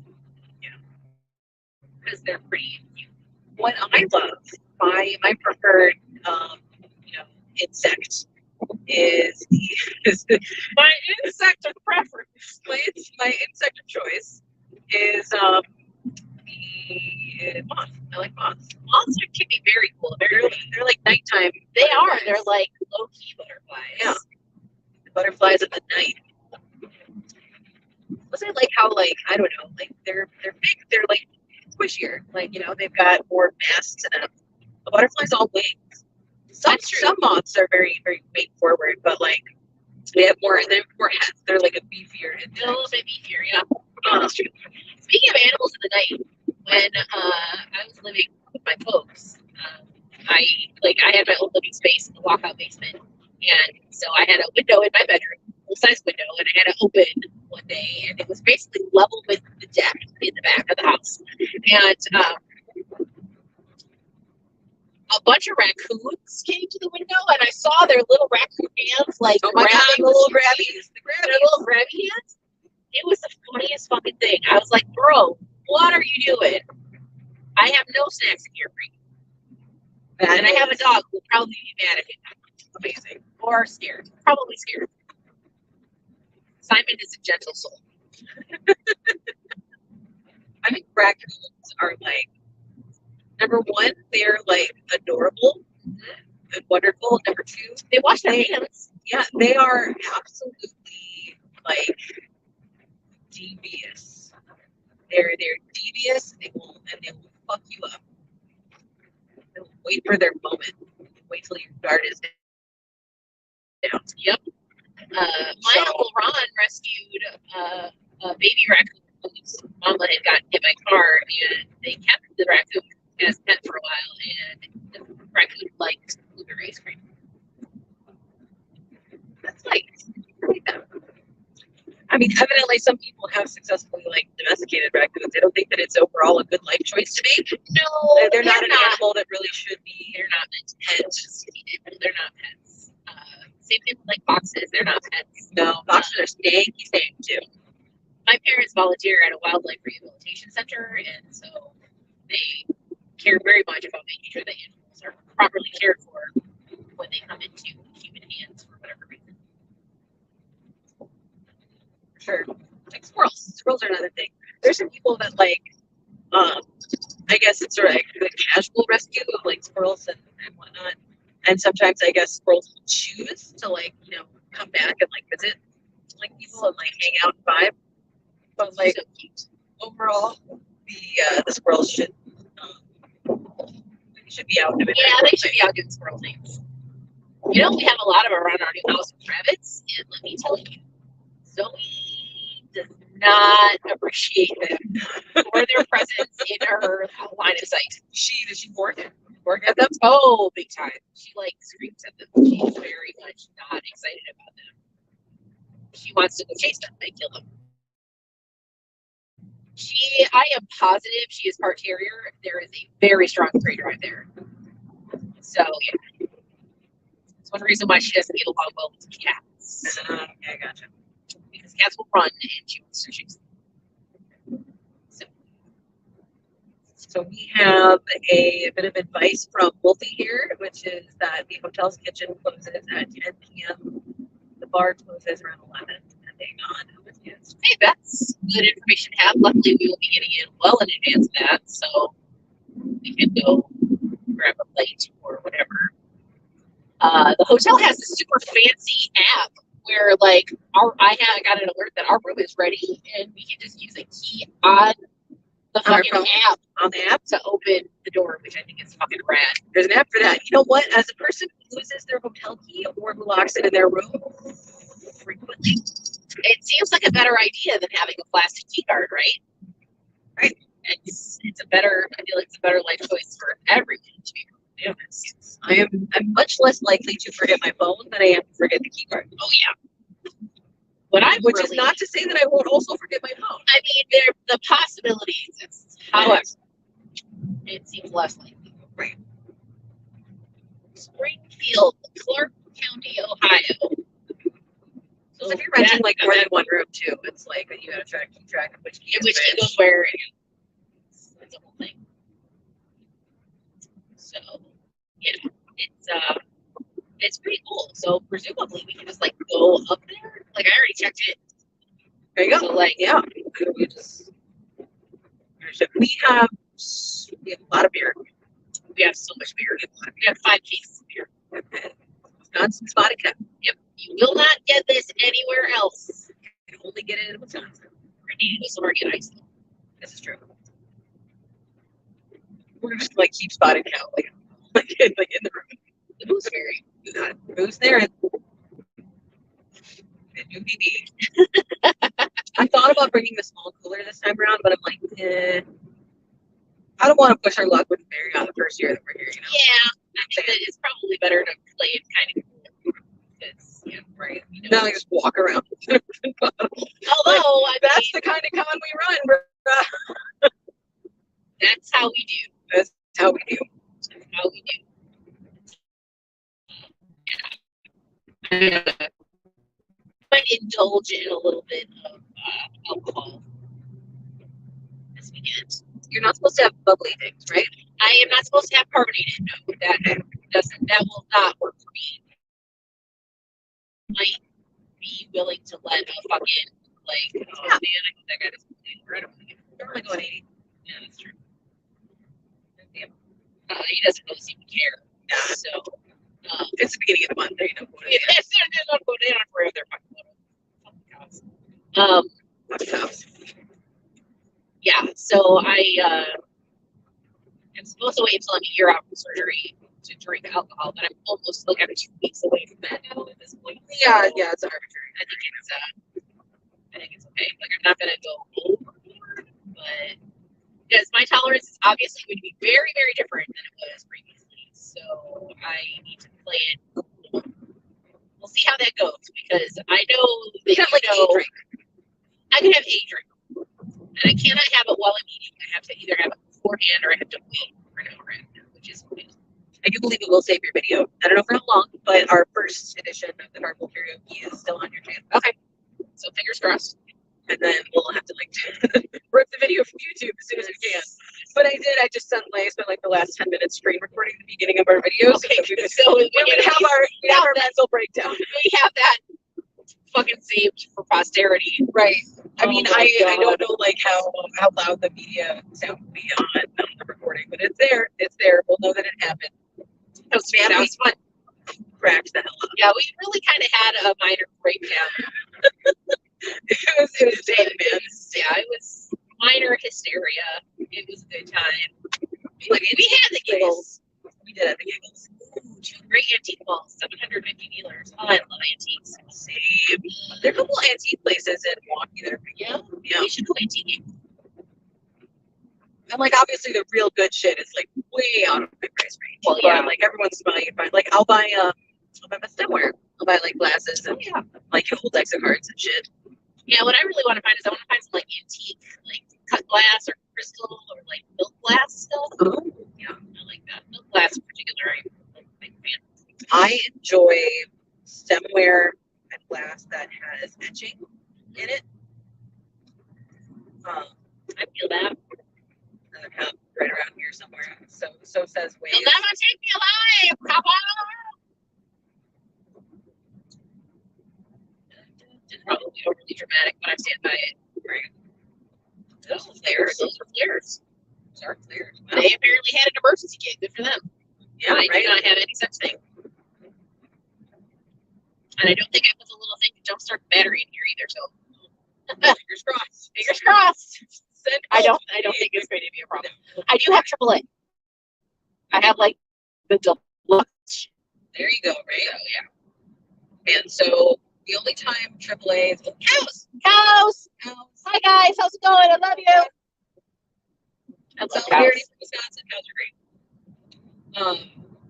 The only time AAA is not helpful is if you are in the middle of nowhere. Because if you're in the middle of nowhere, Oh, yeah. or if you're in a place that doesn't have like a high population density, because they contract out to people, and a lot of time when people need help, it's because of like weather related reasons or something. So when I was on my way home for a visit in college, this was maybe like a little bit before Christmas in December of 2012. I had intended on spending like at least 1 week at my parents' house, and so I packed up my cat, got in my car, and started up on the road. And I was maybe 40 minutes north of town, just enough to like be out in the middle of nowhere, and I got a flat tire. and it had AAA, but there was only one company that was contracted in like that whole area. The, um, out. So the company is like they're on another call, and it'll be this much time until they can get to you. I didn't realize it's fucking December and I have a Right. small animal in here. I ended up sitting on the side of the road for 10 hours. Oh my God. 10 hours. And then when they got there, it was two guys in a pickup truck with like this little like thing that you're supposed to roll your front tires onto. And apparently, because I was in a sedan that was low enough to the ground, they're like, yeah, we might have to take your bumper off in order to get it on the Okay, toe. Cletus, I don't think so. And thankfully they ended up not needing to do that. But basically what happened is because it had taken so long for me and my cat, my poor In the feline, middle of fucking December. right, to get help, like my mom basically she upgraded to the premium on the spot, and they retroactively applied it so that I didn't have to pay anything. I mean, you shouldn't have to. That's right. And two guys with a pickup truck? Come guys with a on. pickup truck. And like, I feel a little bit bad about it, mostly because it's like, they were the only ones contracted by AAA in the area. I don't necessarily know if they did their best to get to me in a timely fashion, but they were also like in a 100-mile radius and stuff. They ended up getting screwed out of what I would have had to pay them if I had AAA didn't pay. Well, they would have made more money on the call if I had been like paying out of pocket for additional things from the non-previous to standard. Like I have a hard time picturing any call that would take 10 hours. like they had to finish it, and then they had to like get to me, or I don't know what. And you know what probably ended up happening, because they were two guys in a pickup. Every call that they were on, it took longer than it was supposed to. Probably. So That's ridiculous. Yeah, it was messed up, and I was annoyed. I would be annoyed. I'd be fucking livid. And the only bright side to all of that was that I had to cancel my plan to stay home. I mean, so you got that going for you. There you go. That is an old as shit water tower. It's a very old as shit water tower. Like even the newer one looks pretty old. Yeah. Like that's like Depression era right there. Old as shit. 1940s water tower. Fucking y'all. Are we there yet? Gotta be what, 30 miles out? Let me check the nav. 30 minutes, 34 miles. Praise Jeebus.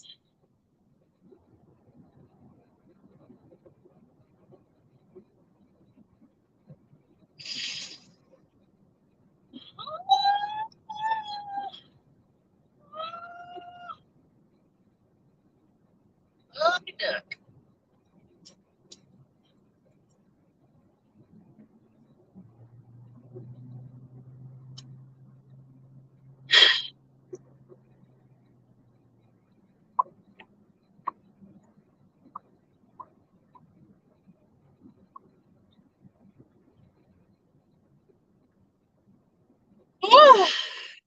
Fucking cruising cuisine smoke. That looks like a barbecue truck. We should hijack it. They're already crippled. They're driving with their fucking hazard on. Use the ribs. The last time that I like ate meat intentionally, I don't know. It was 2010. That's a while ago, hey? Yeah, it's been a minute.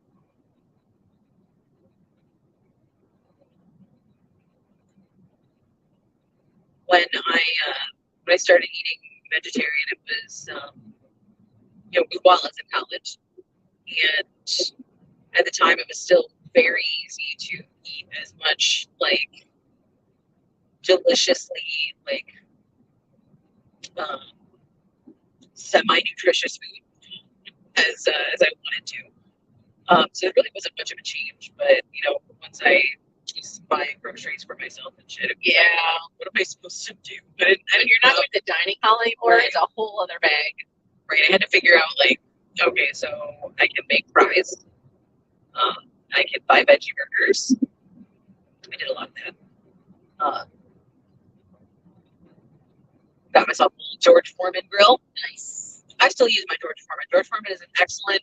The George Foreman grill is an excellent piece of equipment. It's an excellent tool for like vegetarian vegan food that doesn't that's already cooked. Like you just need to get it up to an appetizing temperature, basically. So whenever I like that it adds a little bit, of crisp, a little texture on the outside of it. So if I'm doing like the Gardein brand stuff or some Morningstar burgers or whatever, I unfreeze it in the microwave. I heat it up just a little bit, and then I crisp it up in the George Foreman. Good shit. Toss that on a bun. Snacks. Hell yeah.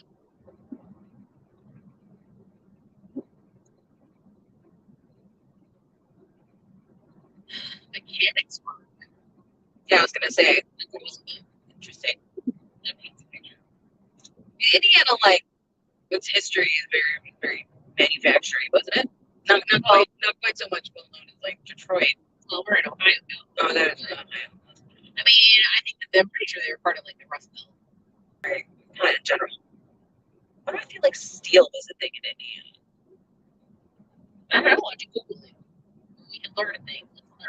Let's learn it. We road trip and we learn. We grow.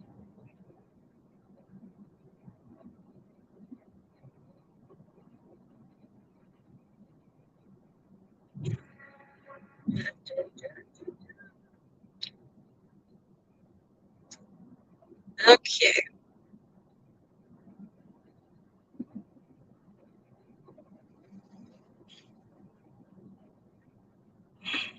Yeah.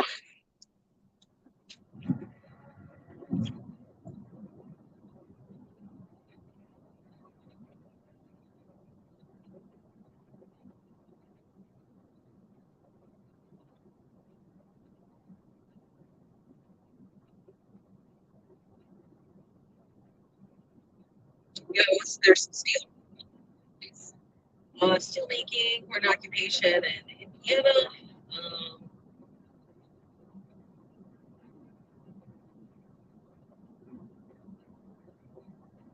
1900 U.S. Steel.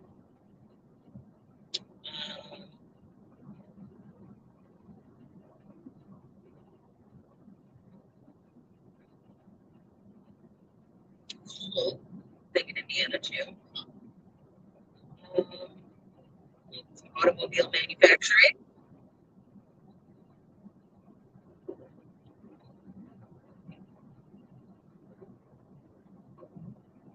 Studebaker Company. Right on it. A bear in its natural habitat.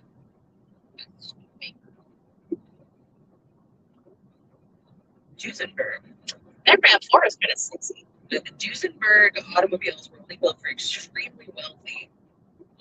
Most people today believe that the Duesenberg vehicles were and are the finest automobiles ever built. However, by 1937, the Depression and changing tastes in automobiles rendered the luxury cars obsolete. What were the first one? Oh, shit. The Duesenberg. Shit like that. Look at that. That's some fucking Corella de Vil shit right there. Yeah. Even the spare tires, contributing to the aesthetic here. Yeah. Okay, so let's see. This drive is boring as shit. Right, car building, fucking Indianapolis 500, yeah, cars. Oh, but yeah, okay, that makes sense. Keep it scrolling. So there's steel, so iron, steel, automobiles, railroad cars. That's kind of the things. Kind of the deal. It says more Hoosiers worked in factories than on farms. Hoosiers.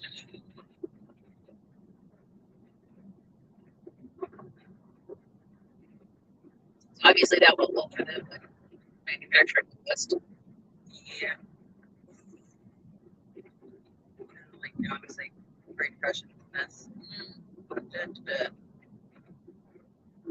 Apparently, John Dillinger is from Indianapolis. I did not know that. Nice.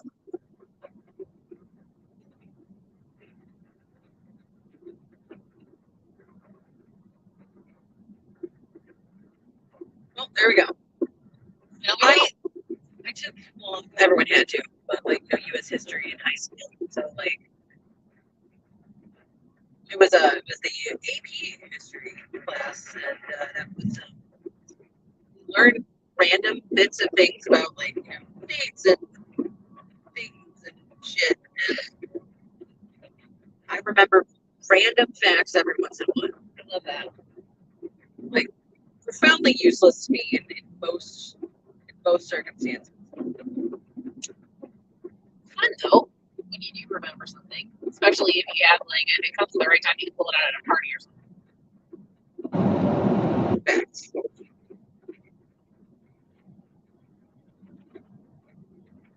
There are 2 people watching us. So 3 people. 3 people. Although if you're in the tree, that one of them is you. Oh, yeah, one of them is me. So I mean, technically there are 3 people. I mean, it's true. Yeah. Anyway, all right.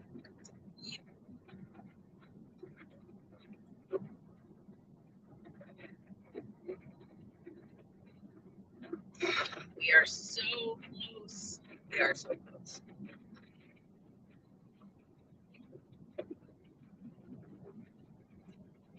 Now it's like it's the same distance in time I would travel for like trip down to IKEA. It still feels like so much longer though. It does. We're not there yet. Yeah. We've been on the road forever. Yes. I've only been awake for 11.5 hours. Get a nap. Oh fuck.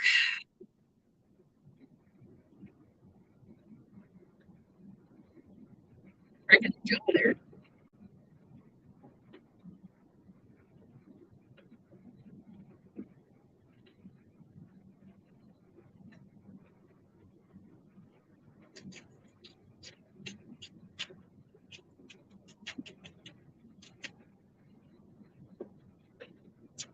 I have so many notifications. I want to check them, but I can't because it's not safe. Right. The impulse to be like, it'll just take me a second. Yeah, like, no, bad idea. Bad ideas. Wisconsin Department of Transportation, like whoever runs the signs like on the freeway. I that, love like, say them. stuff, They're so they do praise. they do some clever ass shit. Abandon selfishness. Choose life in Jesus. There we go. Abandon selfishness. Call 831 for truth.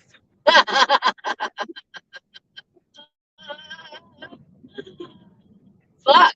You should follow them. See what happens. Oh God, no. Nope, not happening. They'll know my number and they'll never leave me alone. Call them and ask if their refrigerator's running. Oh no. Oh man.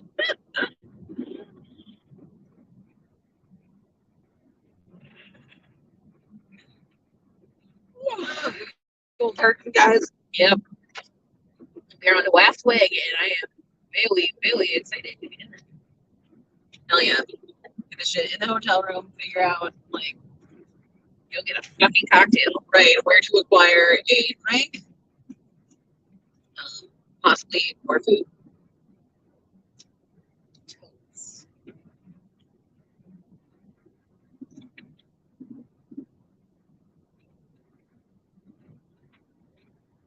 Forgot that I had like a fuck set of paper towels, like stuffed in the pocket of my bag. Nice. I brought it with when I brought Sylvester Billet.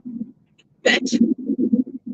Just in case he like needed his carrier. I want to make sure I had something to be a little absorbent. It's good pan. Good pan. It's a good pan.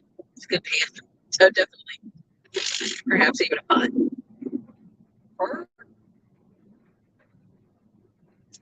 My brain is really starting to disengage. these are facts.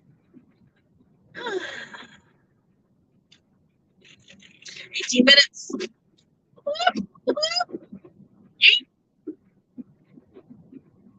Little Darby Creek. Darby.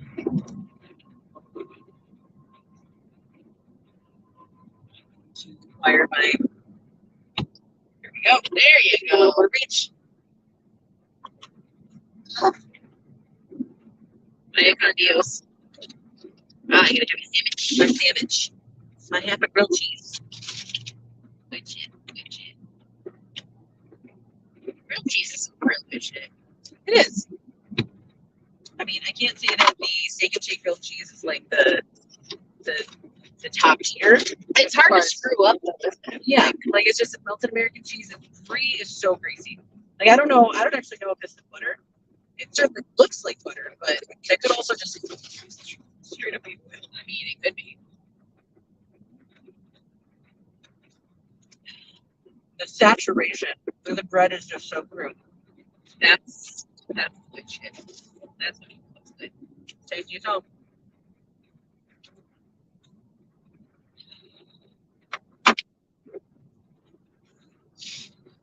Oh, my tail bone. Okay. I don't want like some hot sauce. I've never thought about hot sauce on grilled cheese, but then I don't usually eat hot sauce and stuff because I'm a baby bitch and I don't do well with spicy things, so I generally avoid hot sauce.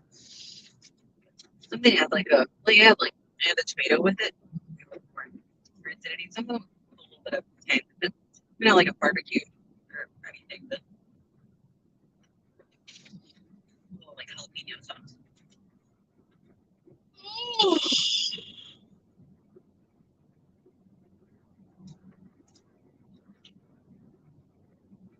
It's like it's just so boring. God, there's nothing out here. There's like a bunch of semi cabs and a cell phone tower, and like that's it. There aren't even any advertisements right now. I know there aren't even any billboards we can make fun of. Like, come on, man, give me some material to work with. Trees we can't identify.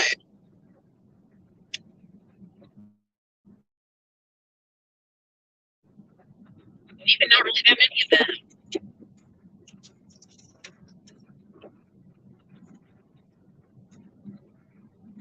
Oh, we're carpool info. We're entering Franklin County. So we got that going for us, which is nice.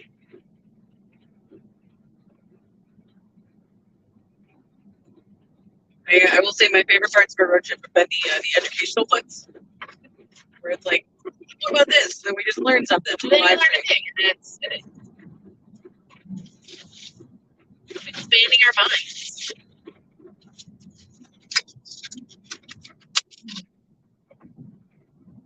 I mean, we did also karaoke like most of the original Red Yeah, album. that's true. We did.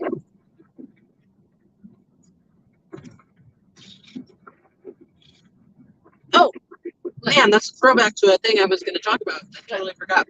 The other Jonathan Larson musical, Tick Tick Boom. Oh, I've heard about that, but I've never like listened to it or anything. So when I was in high school, I was really into Red, and then I decided I was going to look up his other stuff, and it was the only other thing he wrote. He wrote that first, and it was very, very unknown. There's like a single recording of it out there with like Raul Esparza playing like the main character in it, which great job of Fucking recording. Raul Esparza. He's a fucking beast. So he plays the part of Jonathan in it.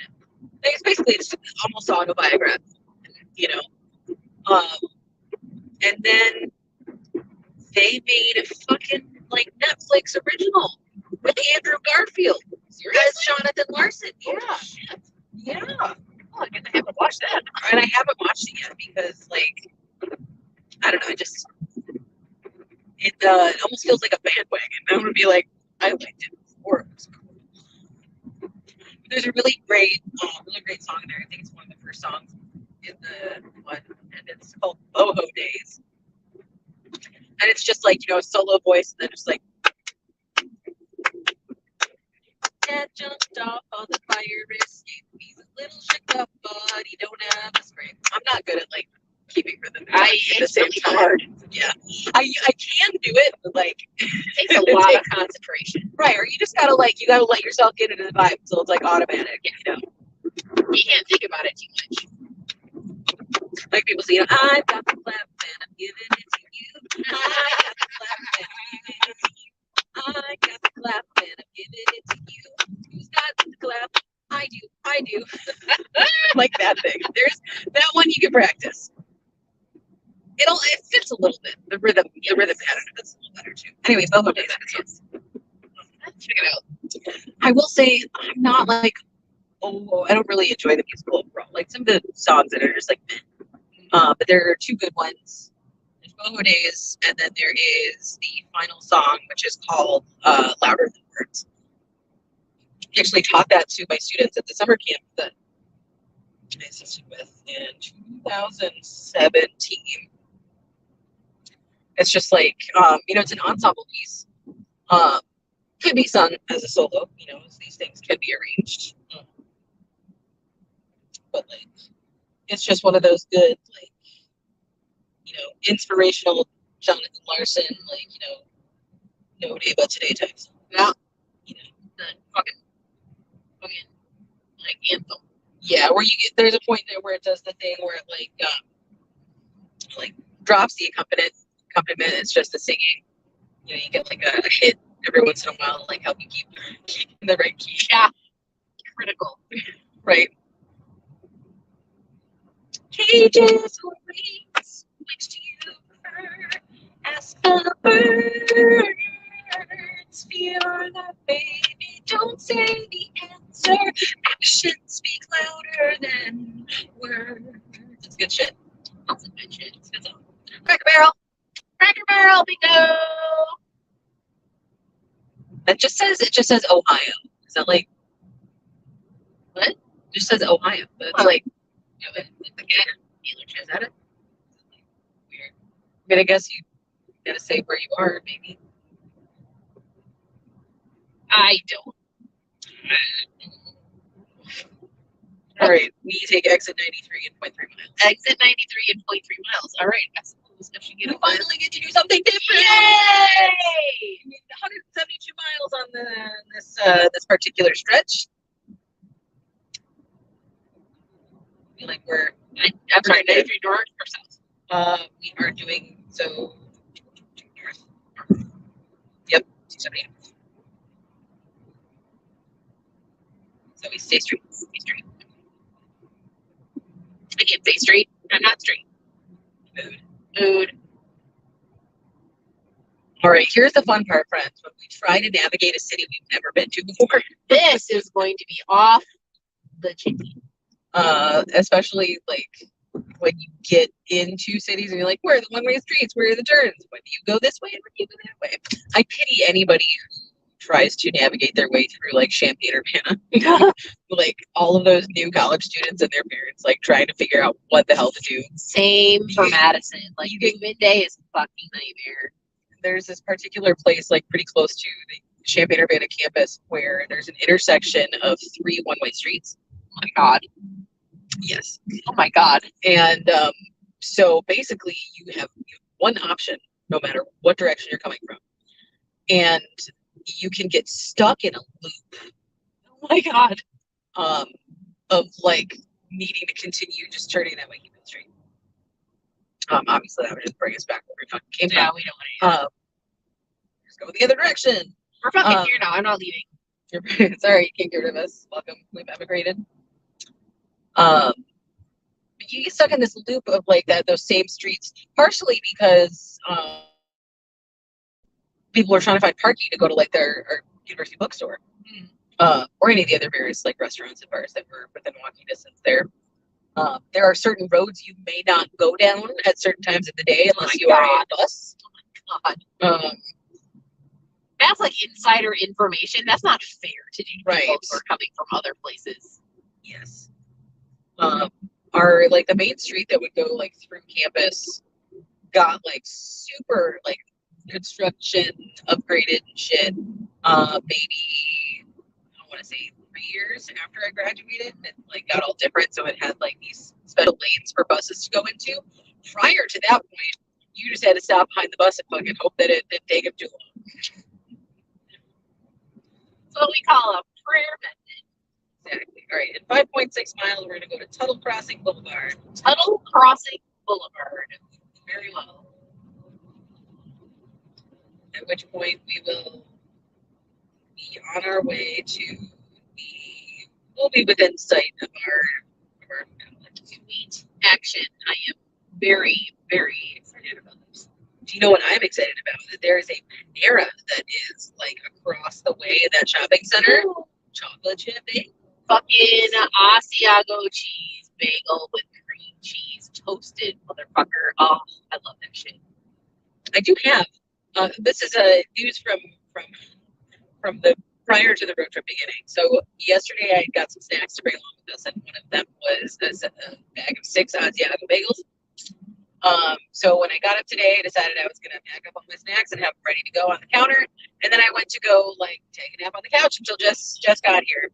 And I thought to myself, I'm like, you know, he's done it in the past, but I just fed him and it'll probably be fine.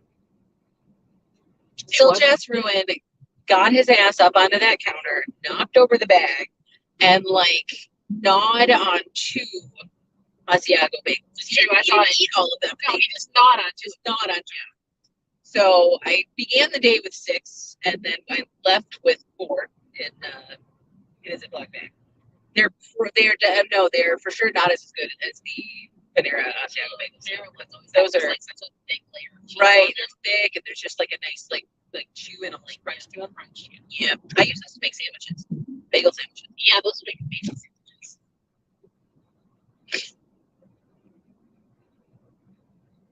Like a bagel sandwich is always something of like a almost overfilling experience because of like, you know, the chew factor of the bagel. Yeah, the bagel is always very dense. Yeah. But if I'm just doing real simple sandwich of like, you know, the fucking brand, what is it? Like a Morningstar patty and like maybe some like barbecue sauce or some vegan mayo, and then slap it into a bagel. Works, you know, be legit. Solid snack right there. Solid snack. Solid snack. Noman Garden is also saying he's experienced the 3 one-way streets intersecting. Man, That's fucked up. for a city that's like quite literally built on a grid, like north, south, east, west. There's some real messed up like traffic directions happening. Cities that are wild to get around. Anything in Europe. Paris, Especially if there is a river. Yeah. Involved. Paris is fucking wild. Their blocks are like triangular. They're not square. They're triangular. It's fucking like y'all are nuts. And then Like all of Copenhagen, their streets interact like in a weird. many of them are triangular. Probably not all, but yeah, like you have these triangular shaped buildings. It's fucking weird. And then Copenhagen is just old as shit. There's like roads that people drive down, like streets in the city that people drive down in a car, but it's barely wide enough for a car. And the sidewalk is like this way. It's wild. I love Copenhagen. Tuttle Crossing Boulevard. This is our stop. It do be. Praise the creator. Absolutely. Like blood and ashes, blessed be the light, whatever the hell it is. Weeping for my salvation right now. Also for like the prospect of beverage of some kind. Like, yeah, need a cocktail. I would love Undo this shit. I need to change. I need to get on my car clothes. Here, car clothes. I'm fine staying in my car clothes. My car clothes are good.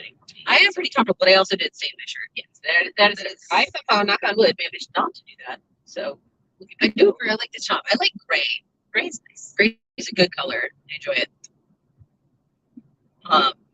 Like gray is my bedroom's like decor theme. I like it.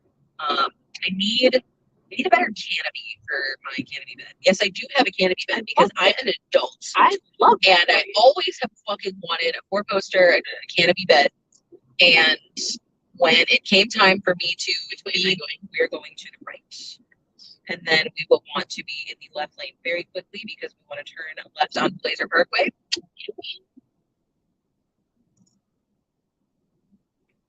And we can be there soon. But yeah, so when I got to buy my first mattress, the red arrow is right. It's you just really zero. There's a green right turn arrow for us, but this guy is in the wrong lane. This is actually also a turn lane. I thought it would be easier. No, you're absolutely right. This guy just doesn't know what he's doing. Well, there's not as much traffic as I expected there to be, so this. We just needed to pull Milwaukee on there and just be like, it's all right, fine. you're not doing what I want you to do. I'm outta so here's here. Where to go? Okay, Right, so let's I'm do the it. Our turning left, right here, and then we are going to be turning left into our hotel area. I think that do be it. I think that's our area. We're pretty much there, guys. We're so pretty close. much there. We're so close. Woo-hoo. We're almost there. My grown-up mattress and bed purchase was that I bought a mattress in a box and a canopy bed. Nice. I need a better canopy though. There's like, it's probably just like learn how to sew my own and make one that I want to look. It's all going to be just straight lines. It should be easy. Right. You just kind of like smush all the fabric together or anything. Felt like it needed to be embroidered. Oh man. How long is this leg of our live stream going? It's like 3 hours, right? 3 hours. It's been almost 4 hours. I can't talk. Well, for those of you that have been around, I guess, or anyone who's watching this at some point in the future, I don't know why you would, but at least in past the first 10 minutes, watch that. We need to clip that and just highlight it. Highlight it. Yeah, 100%. I want to post that shit on Twitter. Oh man. It's the memory of how fucking hilarious that was. So that whole thing, yeah, so you've been here, appreciate it. You have helped keep us awake. You've given us a reason to live. Keep going. Keep going? Yep, go keep going this way. Okay. Oopsie. I'm from out of state. It's not my Yeah, we're fault. gonna keep the next one. It's gonna be Park Center, so just keep going around. This is like a mall complex over here. This is fucking wild. Oh, I see it. It is. This is the one. It's like Park Center. Oh, there's a shamrock on the. Oh, isn't that cute? Because it's Dublin. Oh, that's right. Like, what's the shamrock for? Like, now it makes sense. It's fake Ireland. You know. And here we are. Ta-da! All right, our rooms better be fucking swag. They better be swag as shit because I want to sit in it. Okay, love you. Bye.